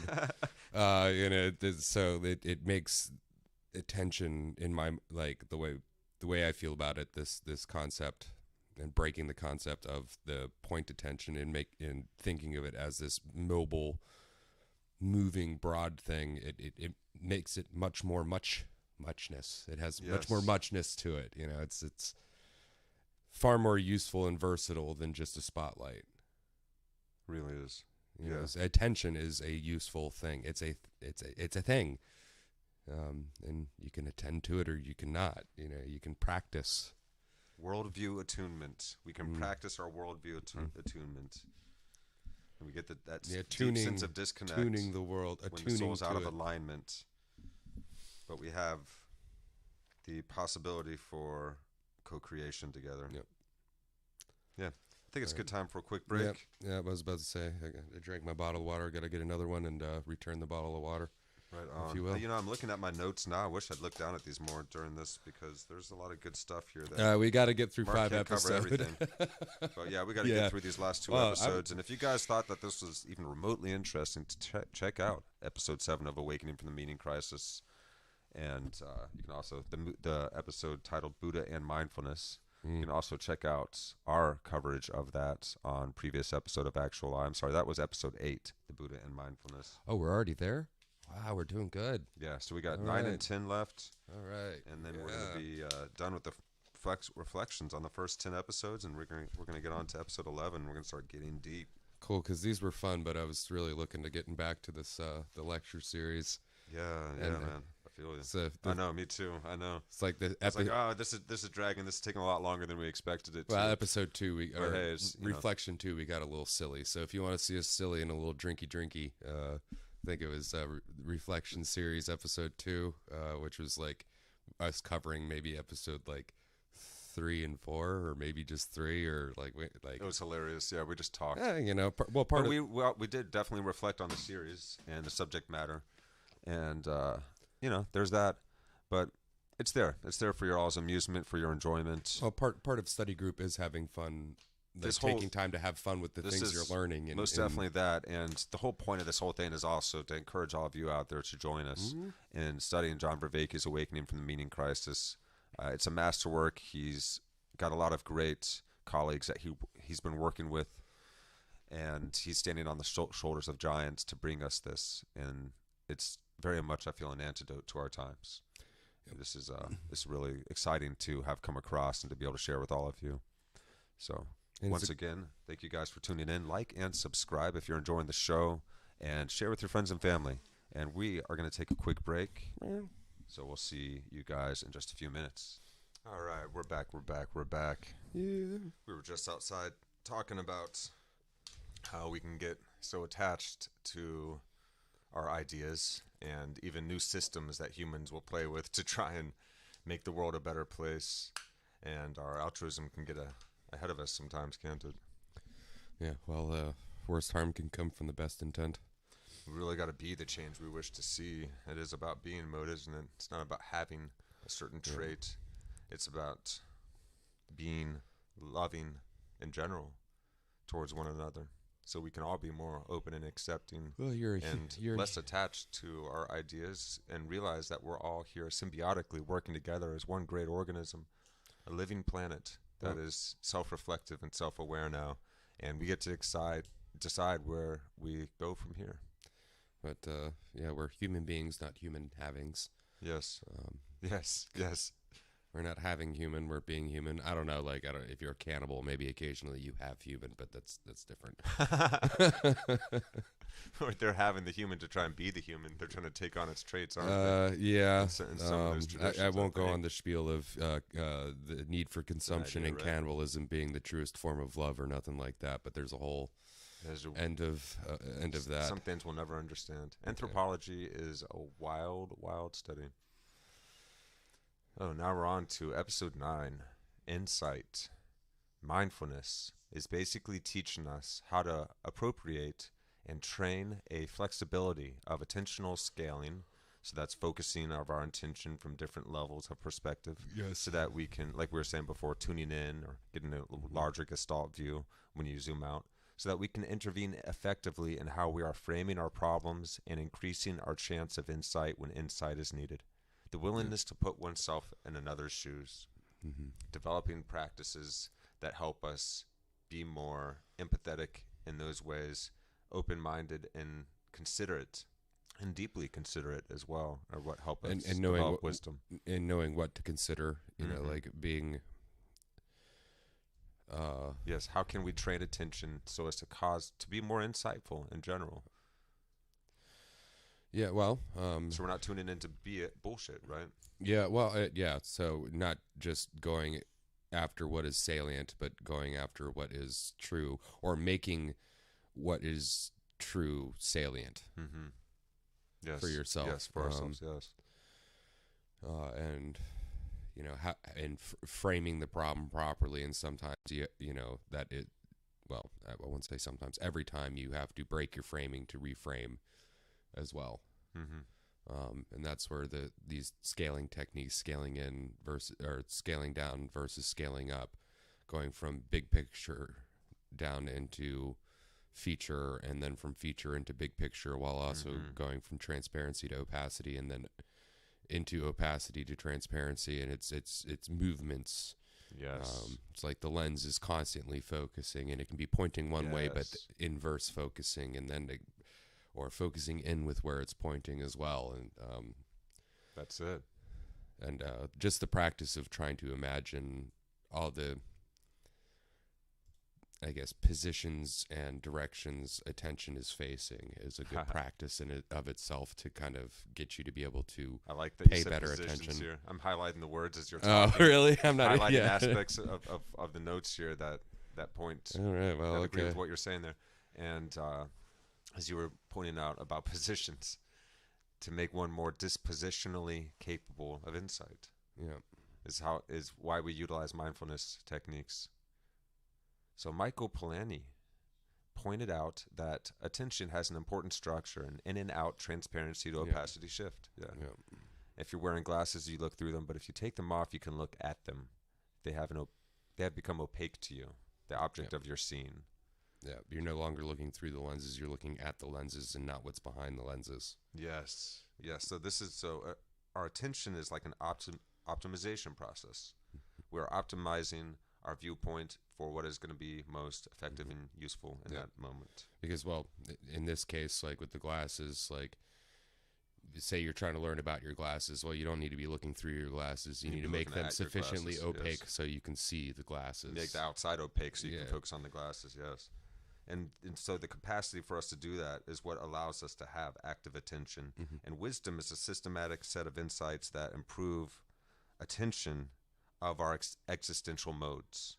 So we become more aware of how we're operating in the world, more self-conscious, more self-reflective, and how we are interacting with our environment. And attention has this unique structure that he's going to describe here now. And thank you again to Mark Mulvey. Check out these notes. Anybody that's following Awakening from the Meaning Crisis as well, markmulvey.medium.com. So there are two states of awareness. Awareness through something, such as through a probe, like the glasses, or if you're tapping your way around a plastic cup with a pencil, in order to identify the shape of the cup with the pencil itself, you're using a probe to see through. Even your hands are probes to a certain degree. You know, you probe the world with them as well. So, or your body's the ultimate probe for consciousness, but which is a subsidiary focal awareness, or awareness at something which is an explicit awareness. Okay. Since you can shift between these, attention is a structuring phenomenon. The spotlight principle from the last episode fails to take this layered recursive structure into account when it talks about attention. A good example of this is literacy, which we'll return to later. You can integrate literacy into your thinking that you don't look at so that you don't look at literacy so much as you look through it. Yes, you're not reading a book and thinking like, oh, this word and this word and this word. It's like, no, you're getting the message behind it through the literacy of understanding, you know, the features that make up the word, and then the word, and then itself, and then the message. You're getting the message behind it, not just like, not when you read a book, you're not breaking down what is literacy and like sentence structure and all that on stuff. Some level, there might be some active reading going on until you actually get into the flow of it. But so many of us have read something where we forgot that we were reading it while we were reading you're it. just creating the images in your head and you're just in it. Yeah. And then you realize you're like 2 pages in, and then you look back over it and you're like, did I read it? No, did I? Right. No, because I remember this, but I don't remember reading it. Yeah. Yeah. I got to get back to actual reading paper. Paper is the superior way to read.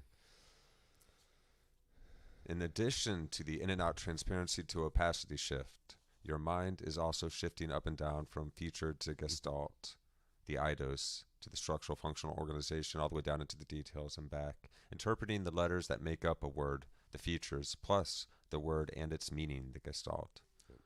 Again, the spotlight metaphor captures none of this. So you end up with a set of axes, the left-right of transparency to opacity, and the up-down of gestalt and features. Nothing is absolutely a feature. It's always relative to something else. The letters are a feature in the word, but the word is a feature in the sentence.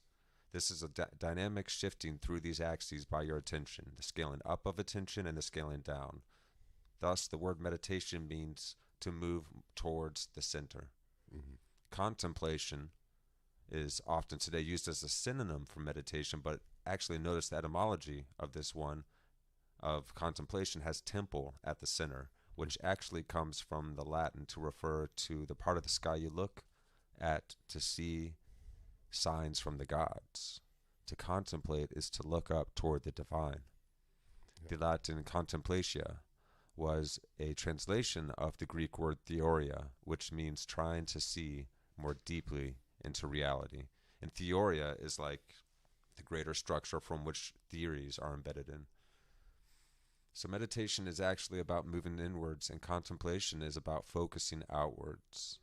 Meditation emphasizes scaling down into, contemplation emphasizes scaling up and out. It's also like worship. Worship is outward, Sure, and reverential. well, and so looking up in the it's like a giving of love. Well, you'd see domed temples. And your attention is out to the wonder of the outward. Yeah.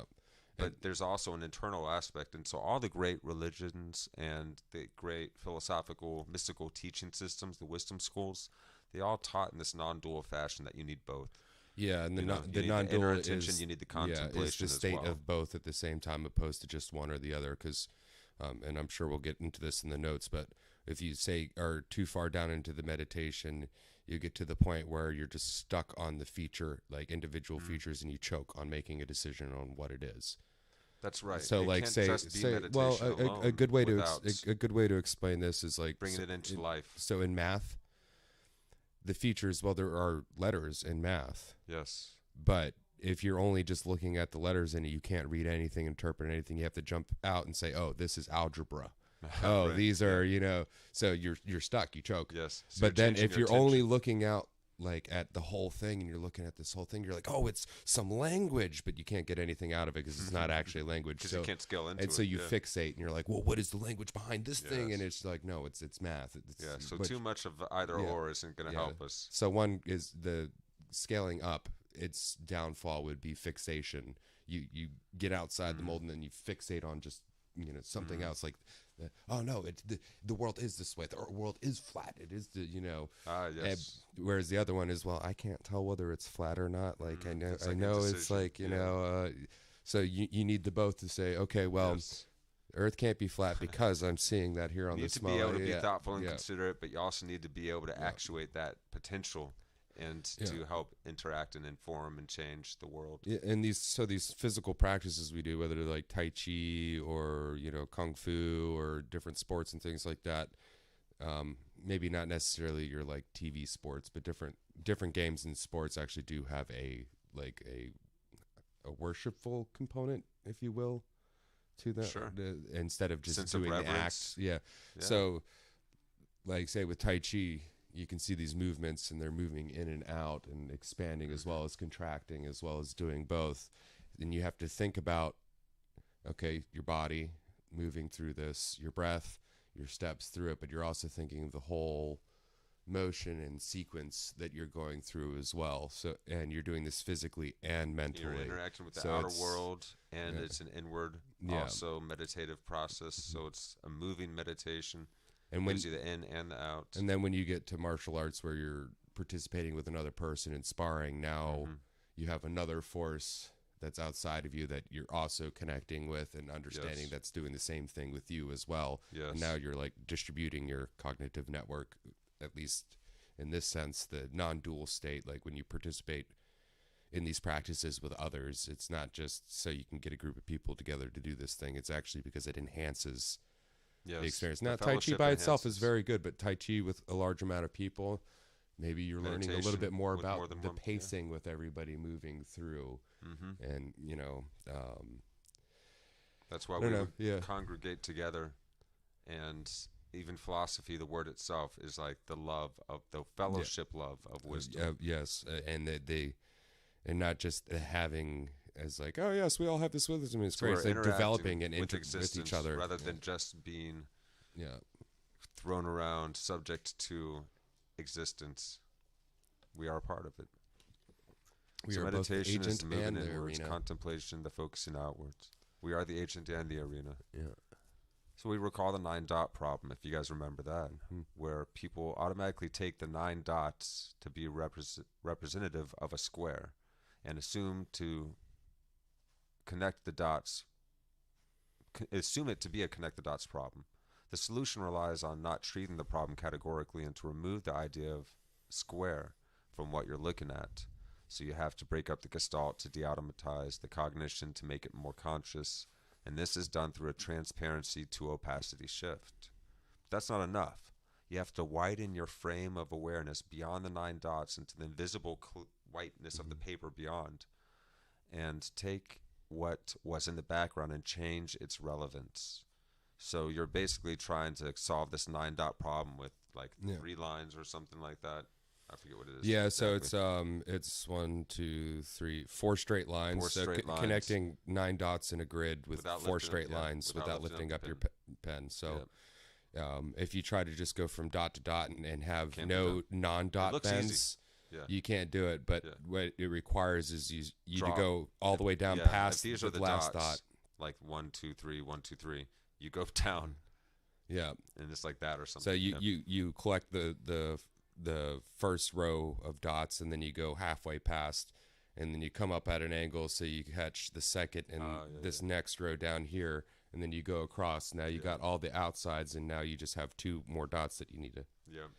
And also, like, Clever, there's the assumption, oh, you're not supposed to cross lines, or like we make these Automatic assumptions. Yeah, we frame things. Yeah. So you got to be able to break your framing and notice when you're framing something. Meditation is really good But for that. it is also so 'Cause you see your meditation is frames, good yeah. for breaking the framing that you have, but you And do noticing that you have frames at all. yeah, and but you do need to have But you have to have time then. You read something philosophical, for instance, and you contemplate on it for Yeah. a while. You exercise the insights, basically. And then you need a part of life where you actuate that, too. So you need the grammar, the logic, and the rhetoric. Yeah. You need this triad union of process to go through. And that actuation process, that can be art, that can be dance, that can and be it's what and have it's you. not an A to B to C relationship either. It's one of these And they're also recursive. recursive Yes, they things also as feedback well. on So one another yeah, and empower one another.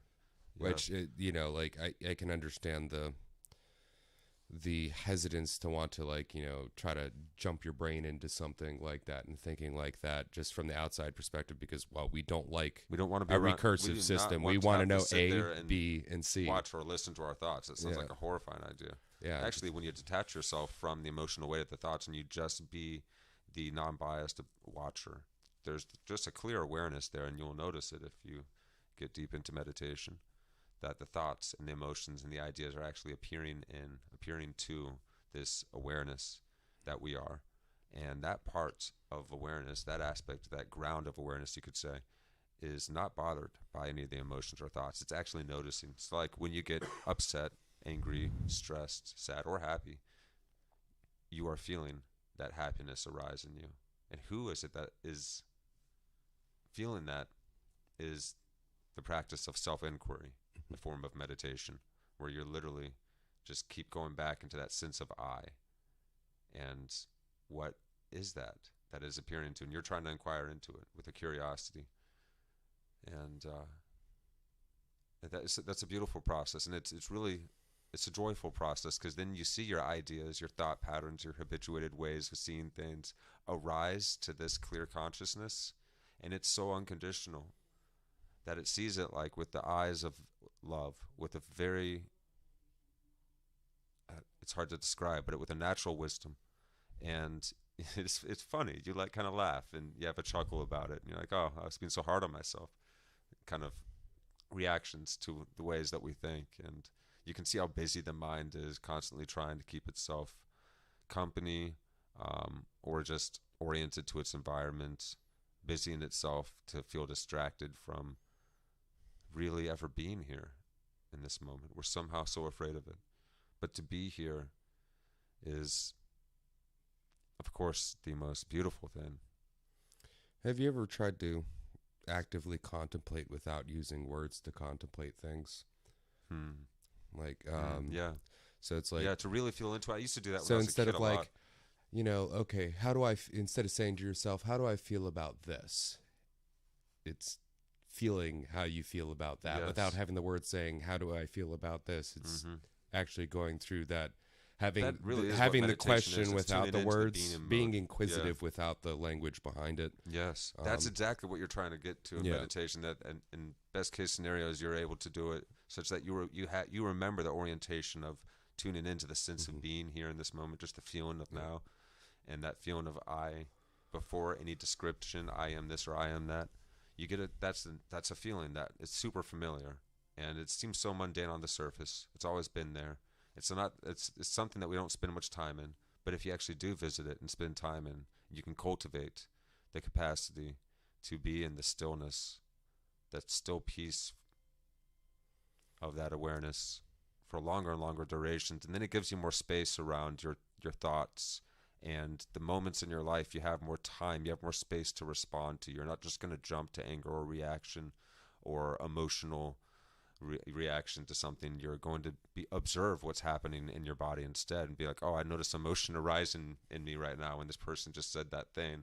And that level of awareness is so beautiful, and it's so helpful for us. It allows us to be more patient, more grounded, not so easily blown around by this world, and also more decisive and more accurately inquisitive, and more able to relate with everything and everyone around us, and in a gloriously beautiful way. That's like feeling in the midst of an ongoing miracle. And we've all had these brief moments in life where we felt deeply immersed in a profound state of beauty, even if only for a moment, when you saw the sky one night coming home and it was just like, wow, how beautiful is that? Yeah, And it just takes you away for a moment. it's almost like a strange form of nostalgia when you I don't know, see the dome of the sky and the stars upon the sky. That feeling you get, which is It's just being. or The sense of beingness, yeah. Like the first time you saw the sky when you were a kid. or going to a planetarium and getting that feeling, but in a synthesized manner, because it's not the sky, but you still get that Still enough. you Yeah. know. And if you ever go out to big sky country, out in the middle of the country where everything's flat and low light pollution, you do get the feeling that I call it the snow globe effect. Like you literally it is feel almost like nostalgic. I know what you mean. But Because it that- feels so familiar, yeah. like from childhood. is it a dream or is it Yeah. actually a memory or is Well, it's it just the something sense I of our forgot? natural awareness or, before all of our ideas were yeah, laden over and became filters through which we begin to see the world. And seeing through these filters of perception from our conditioning and our life experiences and so on is how we become so easily misaligned and misdirected and out of tune with one another. yeah, We start to think that we're disparate because we are thinking in a sense from a sense of separateness from our environments, from the world around us. And yes, of course, we are separate beings. We're separate creatures We and have everything like individual that. But awareness through which we shine. but We're all interconnected and informed by one another. we all live on the same planet. Yeah. We all We're made of each other's ideas. We're Yeah. made of the same stuff, and we're trading atoms all the time, and we are Yeah. definitely outgrowths of a planet. and what you think you are, chances are, is probably less of your doing and more of everything else is doing. And I don't mean to, I'm Yeah, not, no, I'm the not whole making thing the is a nature one thing. versus nurture Yeah. argument. I'm making the agent arena argument. The agent is nothing without the definition of the arena. And the same thing as the arena is also, well, it's just a place until you put agents within it. And now that place has meaning. It really does. So, yeah. what is you, the way you think, the way you form thoughts in your head and everything is actually more a doing of, well, the arena than you'd think. Being in tune with what the arena actually is. If Well, you if you realize, speak okay, we're in the English midst of an and infinite, inexpressibly vast, Yeah. impossible cosmos Yeah, that somehow has birthed life. You are this being that gets to be in this time and place at this point in the well, species history. Yeah, so take it like this. If you speak English as your first language, you didn't decide to speak English. It was the language taught to you. Which is a language. You didn't decide to create this thing called language. It was over a long period of time. Well, the creature that created language didn't decide to creature. It was over a long time of creatures creaturing to make the creature. And then further and further back and further back and further back to the point where the reason why we think the way we do is literally because electricity works the way it does. True. And when it gets into a super small scale in your brain, it starts doing funny things. Like when you get the network so small, it starts doing funny things. You know, like literally the fact that you are thinking is a product of the way that, like, simple base fundamentals of the universe. Like if we didn't have the idea of like if the electron did not exist, the universe would not function the way it does, and you would not be thinking with an electrochemical brain. No, wouldn't be thinking. Just saying, you know, like, so like. But that is sense of place, Yeah. sense of context, and it helps us understand how interrelated we are. Yeah, we are literally in the soup together. Yes. We are the soup together. We are being the soup together. So if you scale down too much, it can mess you up. You lose sight of the gestalt, focus too much on specifics. If you scale up too much, you might get locked in the wrong frame of reference. So what do? You train people in both skills and train people to go between them, to coordinate and get the right degree of attentional engagement that is most dynamically fitted to the world. Yeah. So we develop mindfulness techniques to do so this. that was teaching us how to appropriate the train. choking versus fixation thing that we discussed. Yes. To appropriate train a flexibility of attentional skill, so that we can intervene effectively in how we are framing our problems and increasing our chance of insight when insight is needed. And that's a point that we keep getting back to, that they're highlighting here. Robert Foreman refers to the pure consciousness event, PCE, a kind of mystical experience you can have after extensive mindfulness practice. Yeah, that's at the center of meditation is the pure consciousness event. Yes. And then the next one, what is it? Resonant at-one-ment occurs when you go the other way and scale up. Yeah, and a participatory flowing sense of at-one-ment. The super flow state, if you will. Not just the flow state, but super flow. And not like super like extra better flow, but like super like flowing, like superimposed, super over. You know, that usage of the word super, opposed to transcendent. Yeah, transcendent. Resonant at-one-ment, a sense of at-one or oneness with everything around you.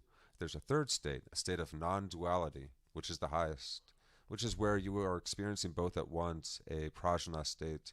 This is the state that is sought for, as it should lead to a comprehensive capacity for insight. And this is what Buddha discovered. Siddhartha achieves this, and when asked if he's a god or angelic being or prophet, he says no. And they ask him, are you a man? No. Then what are you? And Siddhartha replies, I am awake. He has remembered the being mode. It seems that the more intelligent a creature is, the more it will pursue altered states of consciousness. We've noticed that Caledonian crows will tumble down rooftops in order to make themselves dizzy, so that they can then practice being attuned to their environment while being dizzy, which is helpful survival. And even if it is just fun, because life is getting better at being life. But it's fun because it's positive. We get the positive feedback loop because it also is optimal for survival. We'll notice that what is most truly fun and engaging and meaningful is also what is best for us. Yes. All the play that we do as creatures. It's fun that because we are it's dangerous.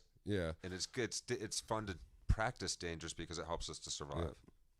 And so some people go into altered states, and it's basically helping us tune our evolution to be even more in concert with our environments. Well, it's giving more options more options and constraints to reveal more potentials that could be actualized. And we know reindeer eat Amanita muscaria mushrooms. We know that dolphins like to share pufferfish, swim around and puff off the pufferfish and share it with their mates.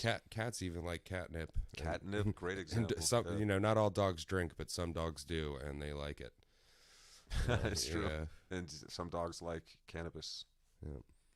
Some people go into altered states, and unlike a dream state where we awake and realize it was real, they claim it was more real than their conscious everyday reality. Watch the documentary The Spirit Molecule on Netflix. Yeah. Curious that they call it a higher state of consciousness. Yeah, and it's a weird thing too, because it's like, say, like when you're dreaming, And then you wake up, well, you know, this is more real than the dream, so this is real. Mm-hmm. So the problem happens when you have an experience, say, like, you know, you're getting high off of something, or I don't know, you're using, like dancing, fasting, or going to really beautiful places to get that overview, this That bigger, realer than the real. realer than real effect. Yeah.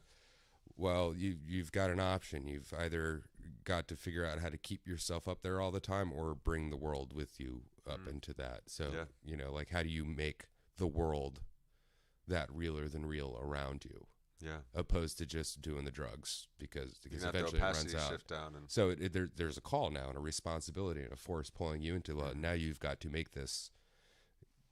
You somehow, like, you can't stay up there all the time. It doesn't work. You no, still but got you to be. can But you conform can yourself bring. to reality such that your experience is on that level, and you Yes, can help bring yes. those around you Yeah, you're into that. Yeah, if you got to change the world if you can. You gotta, yeah, yeah. Well, it's definitely the more pleasurable alternative. Well, and it actually does something too, because just, say, like, taking a substance, or just doing, It's the most meaningful alternative. yeah, just doing something, it's okay. It's only doing you any good, but it's not really doing you any good, because the drive, the calling is there to, like, no, like, how do I make the world this real? Like, how do I have this real? Right. Like, we Yeah. do it with dreams. How do we make dreams as real as waking life? And we call it, like, lucid dreaming. The goal isn't so you can fly and you can have special powers. The goal is how do you can make your dreaming life as real as this life, so you can understand more about, like, say, what your subconscious and your dreams are trying to tell you. Now move that one step up, trying to make this life as real as the realer than real, because, like, we need to use this life to really come to terms with the universe and grasp the universe and become the universe. So it's Seems to be the goal. It's like built in. yeah.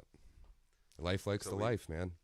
We learned about opponent processing, Mhm. which we utilize the not too tight, not too loose Yep. approach. Yep. That what was that called? Soft vigilance, and to allow us in our opponent processing to attenuate ourselves ever more gracefully in this reciprocal dance with life itself. And mindfulness then is not just meditation. So we learned then about mystical experience. Here at the end, we're talking about how these mystical experiences are often ineffable. There is no content, no coherence, but somehow you're optimizing your capacity for making sense. So mystical experiences that come through meditative and contemplative practices, as well as plant medicines and various other things like dancing and fasting to exhaustion, all these things that people do. Dancing to exhaustion and fasting, that is. Various practices that people do to get to these mystical states, which are indeed ineffable. And it seems that the mystical states themselves train us in our flexibility of motivational scaling, as Vervaeke puts it. So being present allows us to be more insightful, less representational, less inferential, to gain mastery over our problem framing. Yep. Indeed. Indubitably. So now we're down to episode 10. Oh, I yes. think we can do it, guys. I think we're actually going to finish it this episode. And, well, we won't linger too long here, because we are, of course, encouraging you guys to dig in yourselves into the subject matter if you at all find it the slightest bit intriguing.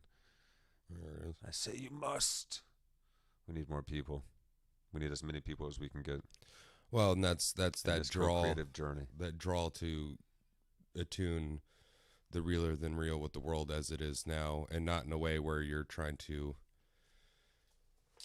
change it from fear, but in deep engagement. Yeah, like change to understand it more, because the reason why that Yes. feels realer than real is because that feels like The it's truth. more true. Let the truth be our Yeah. ultimate motivation Yeah, to celebrate and share. and that not like truth. the fractally colors and everything like that, and the Just the the space fireworks. creatures and all that stuff, Yeah, but that's the just actual the insights that you don't get. Like, you get insights in these experiences that can't be necessarily summed up into Yes. knowledge within You words.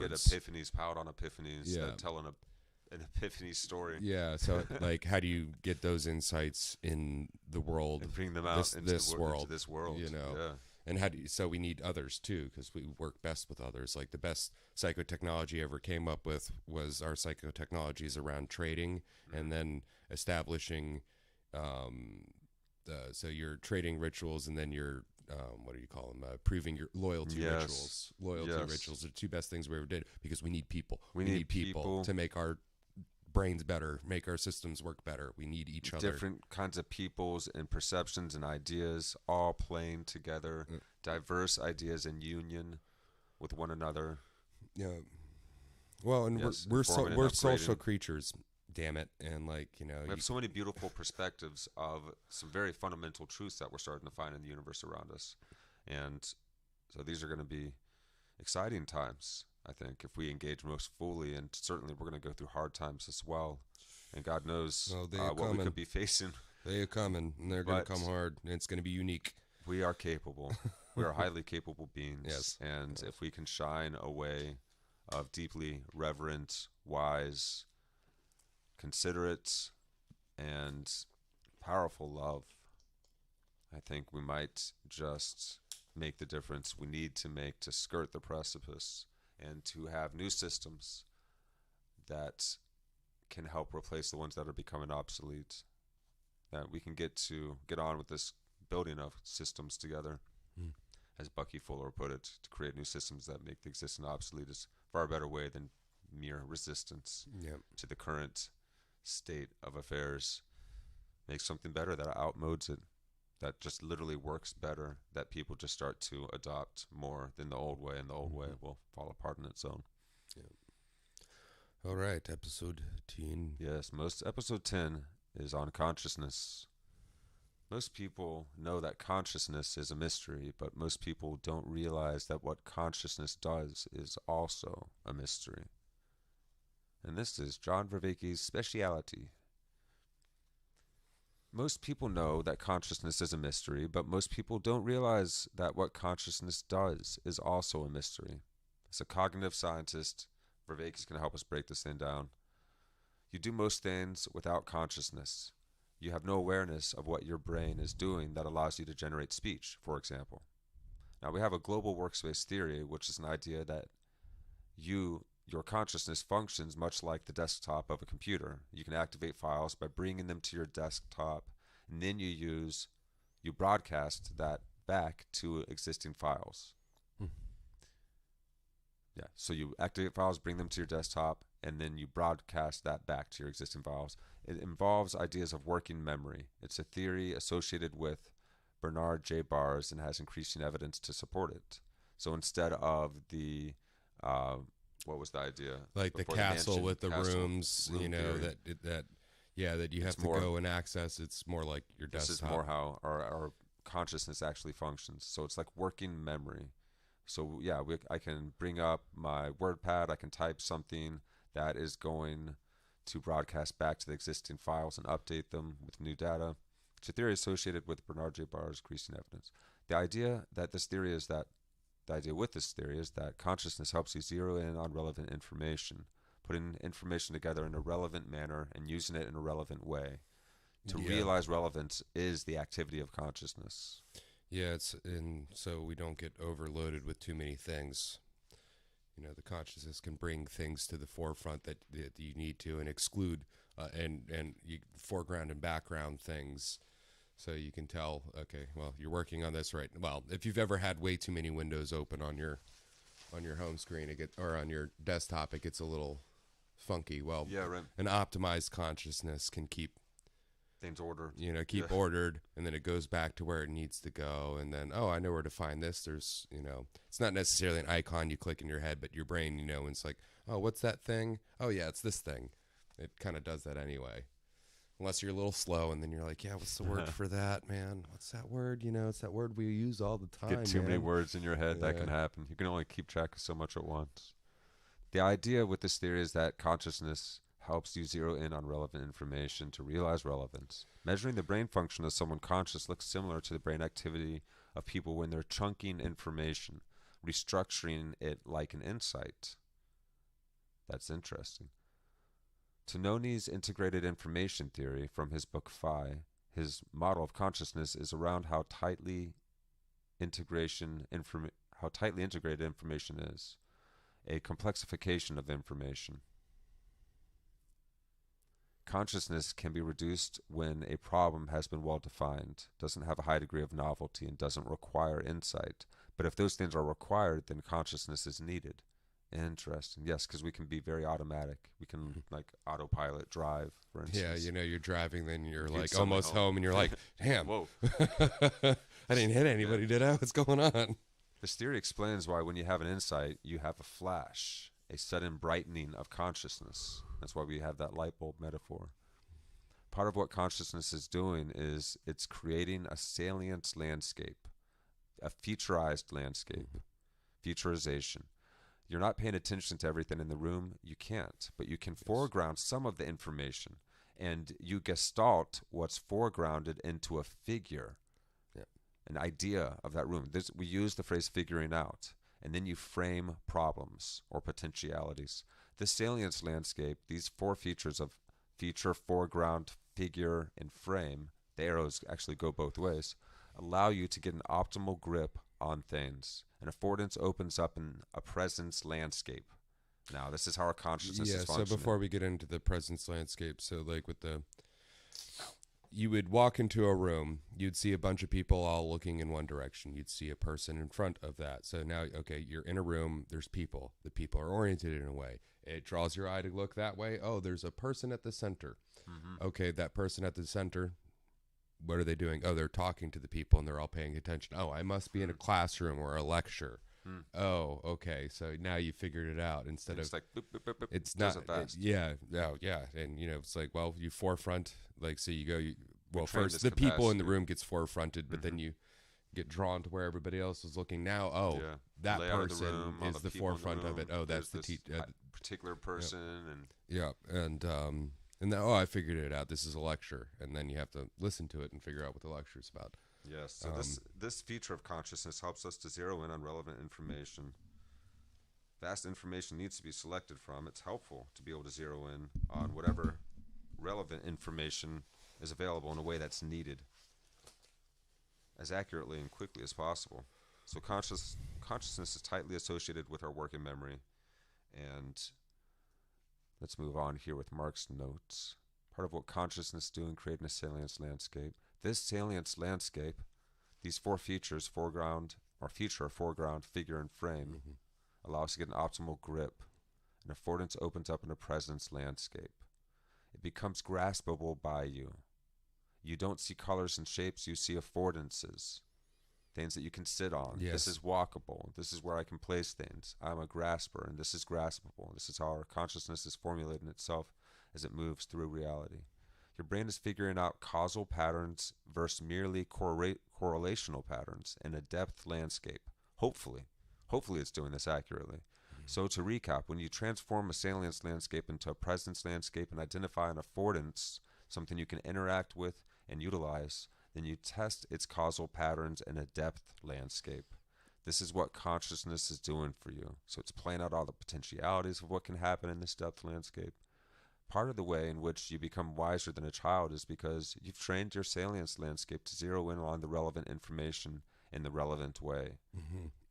When you can process salience to presence to depth landscapes, you can create a significance landscape that protects you from bullshit. Yeah. Why? Okay. So why is this lecture and these people in there organized the way they are? Why is this significant? Yes. Why is this useful? Because you gain knowledge. Oh, this particular kind this of is knowledge this too. is chemistry 101. Oh, this is the class that I'm late to. That's particularly even more relevant. Yeah. Oh, crap. Yeah. To Well, the present moment. Oh, sure. Because a kid that doesn't have to go to college, it's not. Well, other than the initial, the teacher's up there, but it becomes more relevant. It's like, oh, well, okay, I'm a student here. Oh, this is my class. Oh, I didn't do my homework. Oh, I'm unprepared. Yeah. Wish I would have paid attention. Some altered states of consciousness can bring you to this profound perception of consciousness, not in consciousness, but others actually lead to the opposite, an illusory relation with reality that you can perceive to be false. So why is this? People have reached these higher states of consciousness, and when they do, they have a sense that that's the way the world really is. And this is who I really am. Vervaeke calls this the problem of autonormativity. I think that's right. Autonormativity.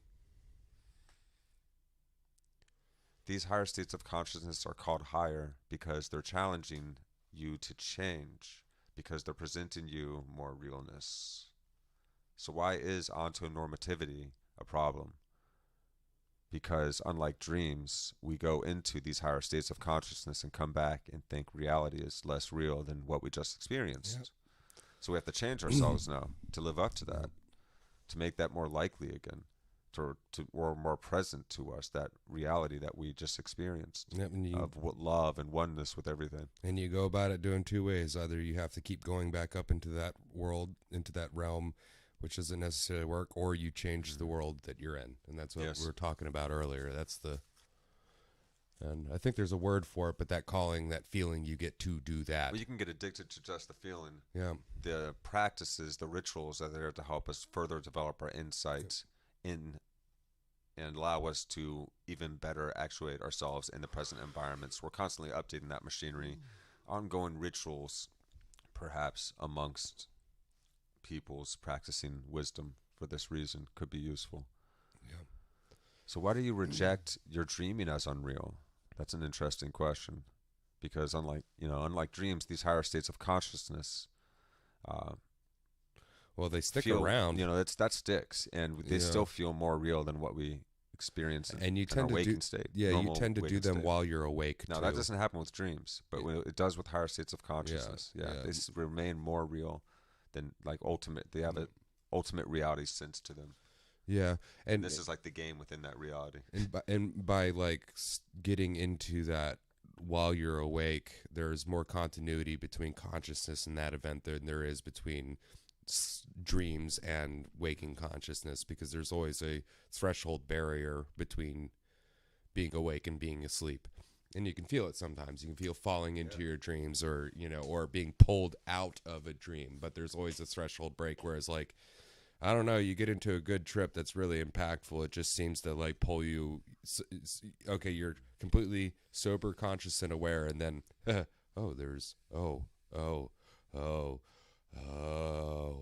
then back down, and you're let back down, and then you're like, oh. And you're still awake, instead of when you're dreaming, it's like, okay, go to sleep, and then I had this crazy dream, and then I was ripped out of it, and then you're like, okay, everything hurts, especially in the midst of that peak state. Yeah, it feels like 100% awake, like you've been asleep all your life. Yeah, I have reached that point in dreams though, where you feel like your eyes are opening up again, like you're waking up again within the dream. And that's when the dream becomes really, really real, and you realize you are dreaming. Yes, lucid dreaming. No, and I would say beyond the lucid dreaming. Beyond the lucid, but becoming aware that you're waking up within the lucid dreaming. Yeah, and then realizing the space that you're in. That's not just your own head. There are layers to it, though. I've noticed I've become able to become aware that I must be dreaming. This isn't quite fair, but I was still in the circumstances I was in the dream. In the dream, I was being chased by Agent Smith kind of characters in the Matrix, and I was running through these old dilapidated buildings, in some bombed out city or something, and they kept catching up to me and almost getting me, and I just was barely scrambling away each time, and they were so much faster and stronger than me, and I was like, this isn't fair. And then I realized, oh, that's right, and I can control this, and that was about as much as I realized it. Mm-hmm. But then I took control of the dream. I became lucid and became just so fun. And I was like, all right, so let's run as fast as you want. But see, I was still in. And so at this point, I'm running down the walls to go around corners, and I'm doing gymnastics down elevator shafts, rolling through windows and all of this in this effortless flow state that felt so cool. And of course, I was still in the circumstances of that dream. I didn't realize, you could travel to ancient Egypt or go to Mars right now, or to a whole other solar system, or go and have a conversation with Buddha, or do whatever you want. Well, you quickly come into the limitations of your own imagination when you start opening. You realize it's okay, I can fly around, but okay, I'm gonna fly around the world, and you're like, well, I don't even know what that would look like going at that speed.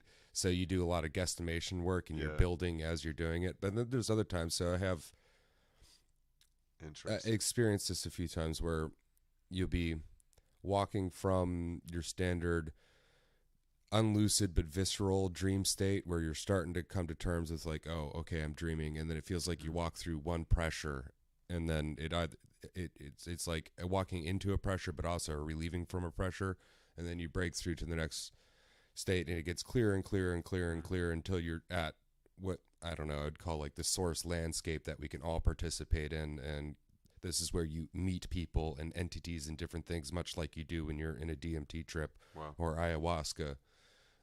It's just you do it from the inside out opposed to the outside in.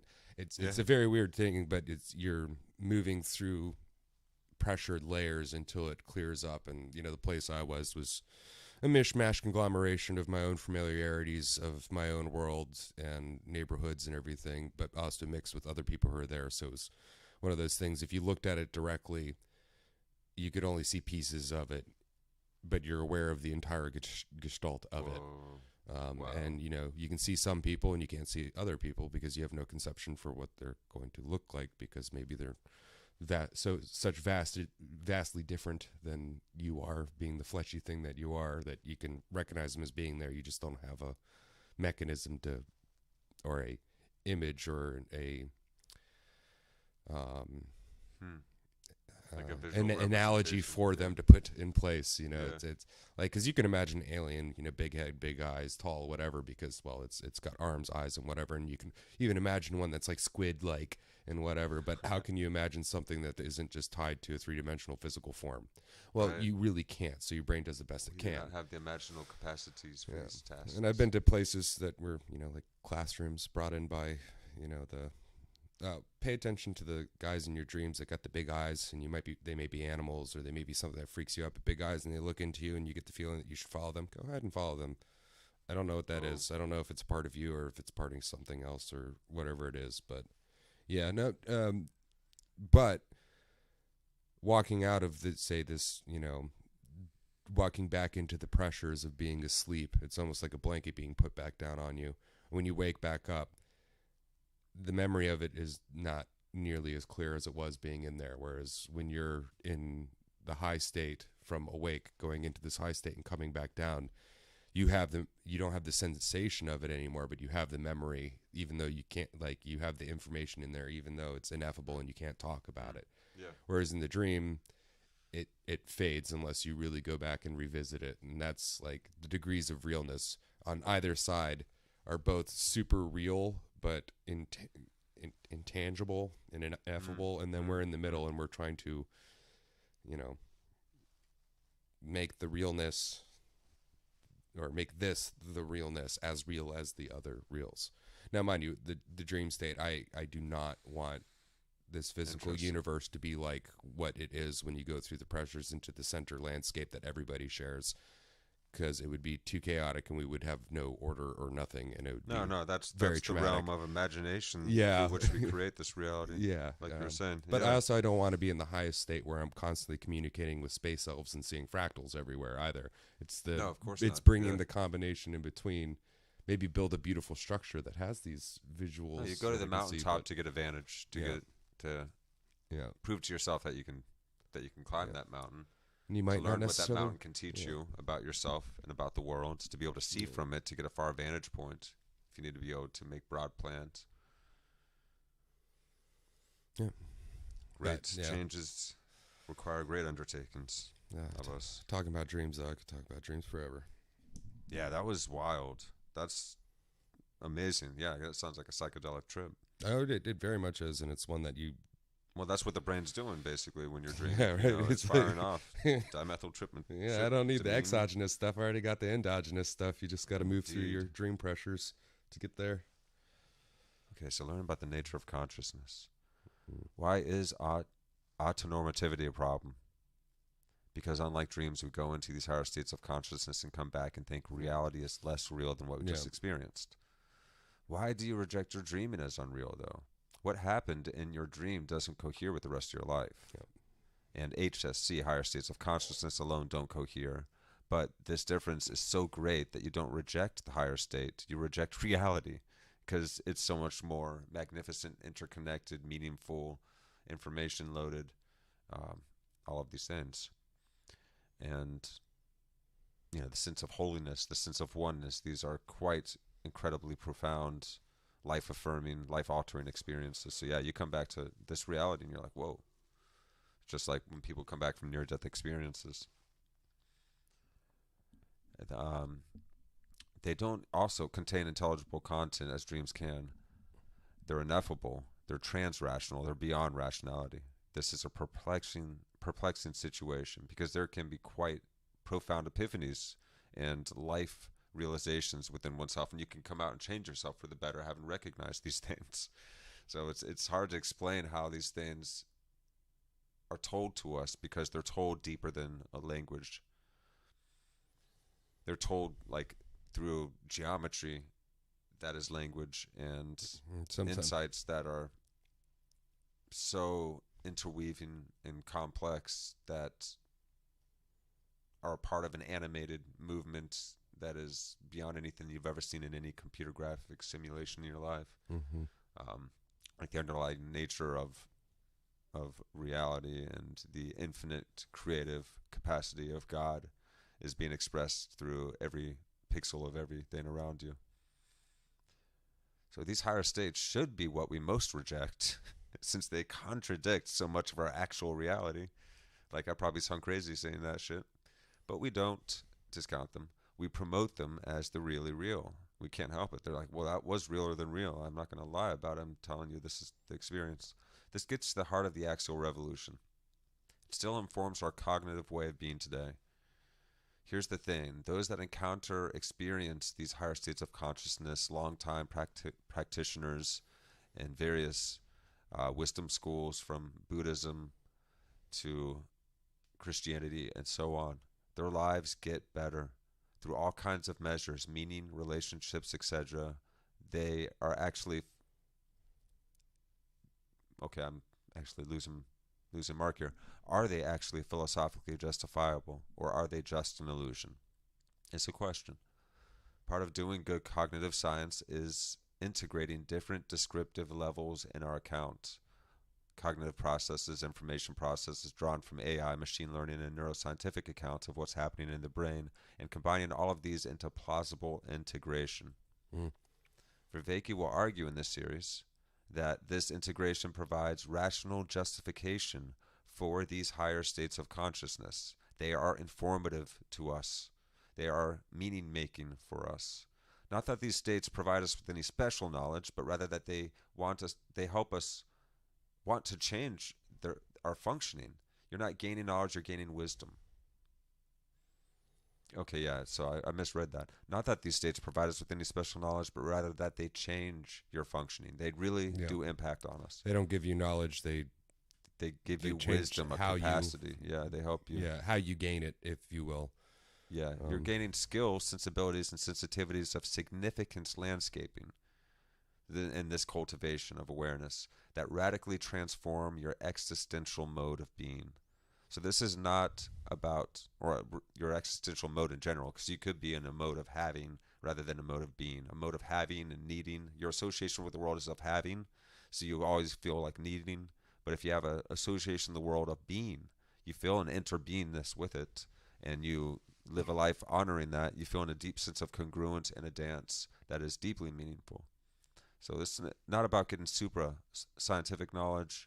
It's about getting extraordinary wisdom and transformation, which we will most absolutely need and be able to utilize in these times.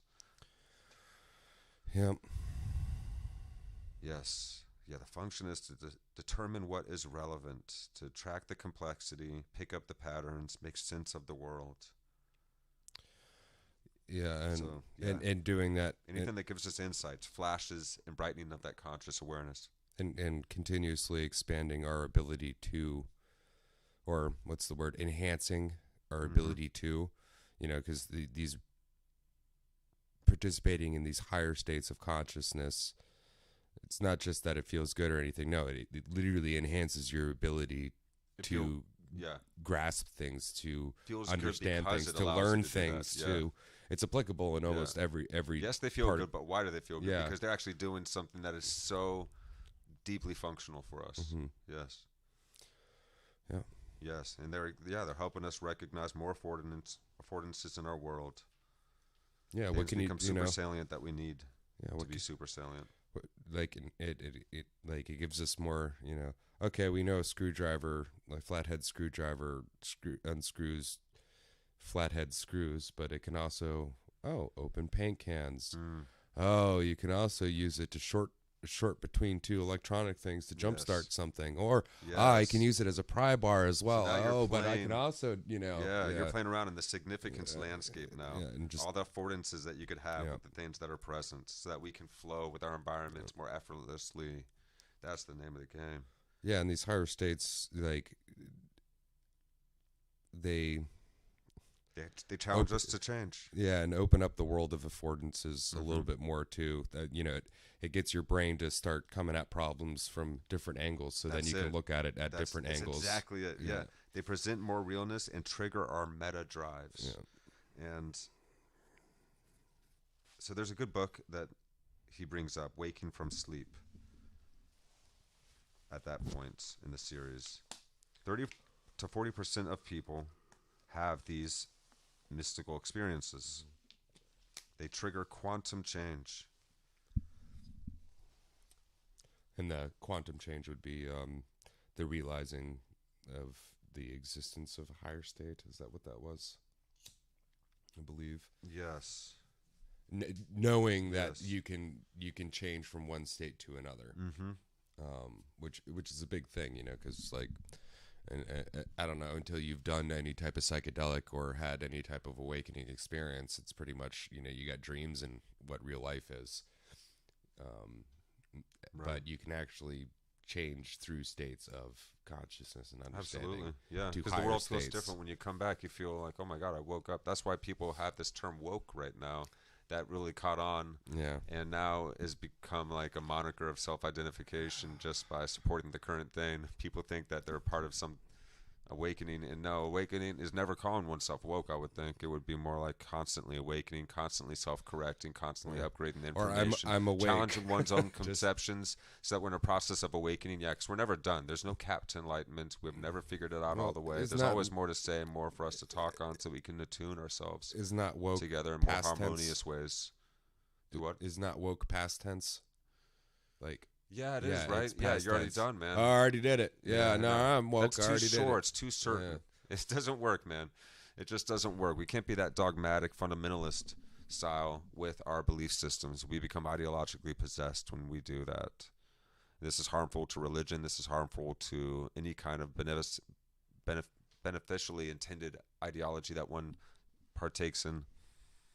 This is why that sense of interconnection is so important for us to realize and experience, that we know that it's true. You come back and you're like, oh my God, yeah, of course, I am interrelated with everything. I was just the roots of that tree for 3 hours, Yeah. trading nutrients with it and experiencing its life. Oh man, I was And- a shelf inside of a building, Yeah, man. I had forgotten I was an earthling, man. Yeah, Yeah, you come back home, you realize what a miracle we get to take part in, and life takes on a hue and a different flavor, and that's helpful for us. So yeah, that's what Vervaeke is, just with the first 10 episodes told us he's going to do. yeah. All this was basically just this is what I'm planning on doing, and this is the most basic timeline you need to understand. At least from here to the mindfulness revolution, but there's more timeline that's going to expand. But Yes. this is just the first fifth. Wow, that's difficult to Yes. say. Yes. Of a whole series that literally justifies provides rational justification for higher states of consciousness, not merely for how they can provide us any particular kind of special knowledge, but rather that they help us change our functioning. We're not gaining knowledge so much as we're gaining wisdom and acuity with the world. You're gaining skills and sensibilities and sensitivities of significance landscaping that will help us radically transform our existential modes to deeper and deeper states of interbeing with one another and the world around us. And indeed, we can use that help in these times. Oh, yeah. Ooh, yeah. That is for sure. Turning into a pumpkin. We did it. We made it through 4 episodes. Yes. Yeah. We can go back to the lecture series now. In this reflections series within our ongoing contemplation of John Vervaeke's Awakening from the Meaning Crisis series. Yep. And we will be continuing on this journey weekly at 8 p.m. EST every week that we are able. And so stay tuned for that on YouTube, Twitch, and Facebook. And make sure to like and subscribe, share with your friends and family if you find this at all interesting.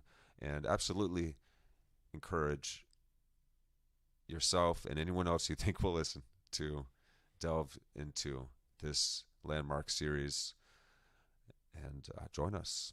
You know, we can conversate on this. Call into the show, share your thoughts and questions. We'd love to talk with you guys in the chat. So hit us up there on YouTube or wherever you're watching. Mm-hmm. Say hello. And yeah, we'll be seeing you guys soon. Oh yeah, we got a show coming up, American Dharma. DJ and I playing a band for anyone that's just now tuning in called American Dharma, and we're playing a show in Baltimore, Maryland at Zen West this Friday. And I believe doors are at 7 or 8, so just come on out. It's going to be a good time.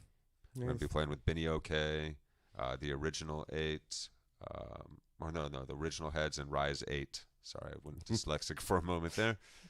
Yeah, and that's going to be awesome. That's going to be a lot of fun. And then we're going to be playing on December 31st, New Year's Eve. We're going to be rocking out in Hagerstown at R&K Pub. So you guys can come out and rock into 2023 with us. That'll be a fun time. We're going to be playing with Disfigure at that event. And so, yeah, come on out, rock with us. Thank you guys for tuning in. Anything else? Nope. I've been DJ. I've been Chris. All right, guys.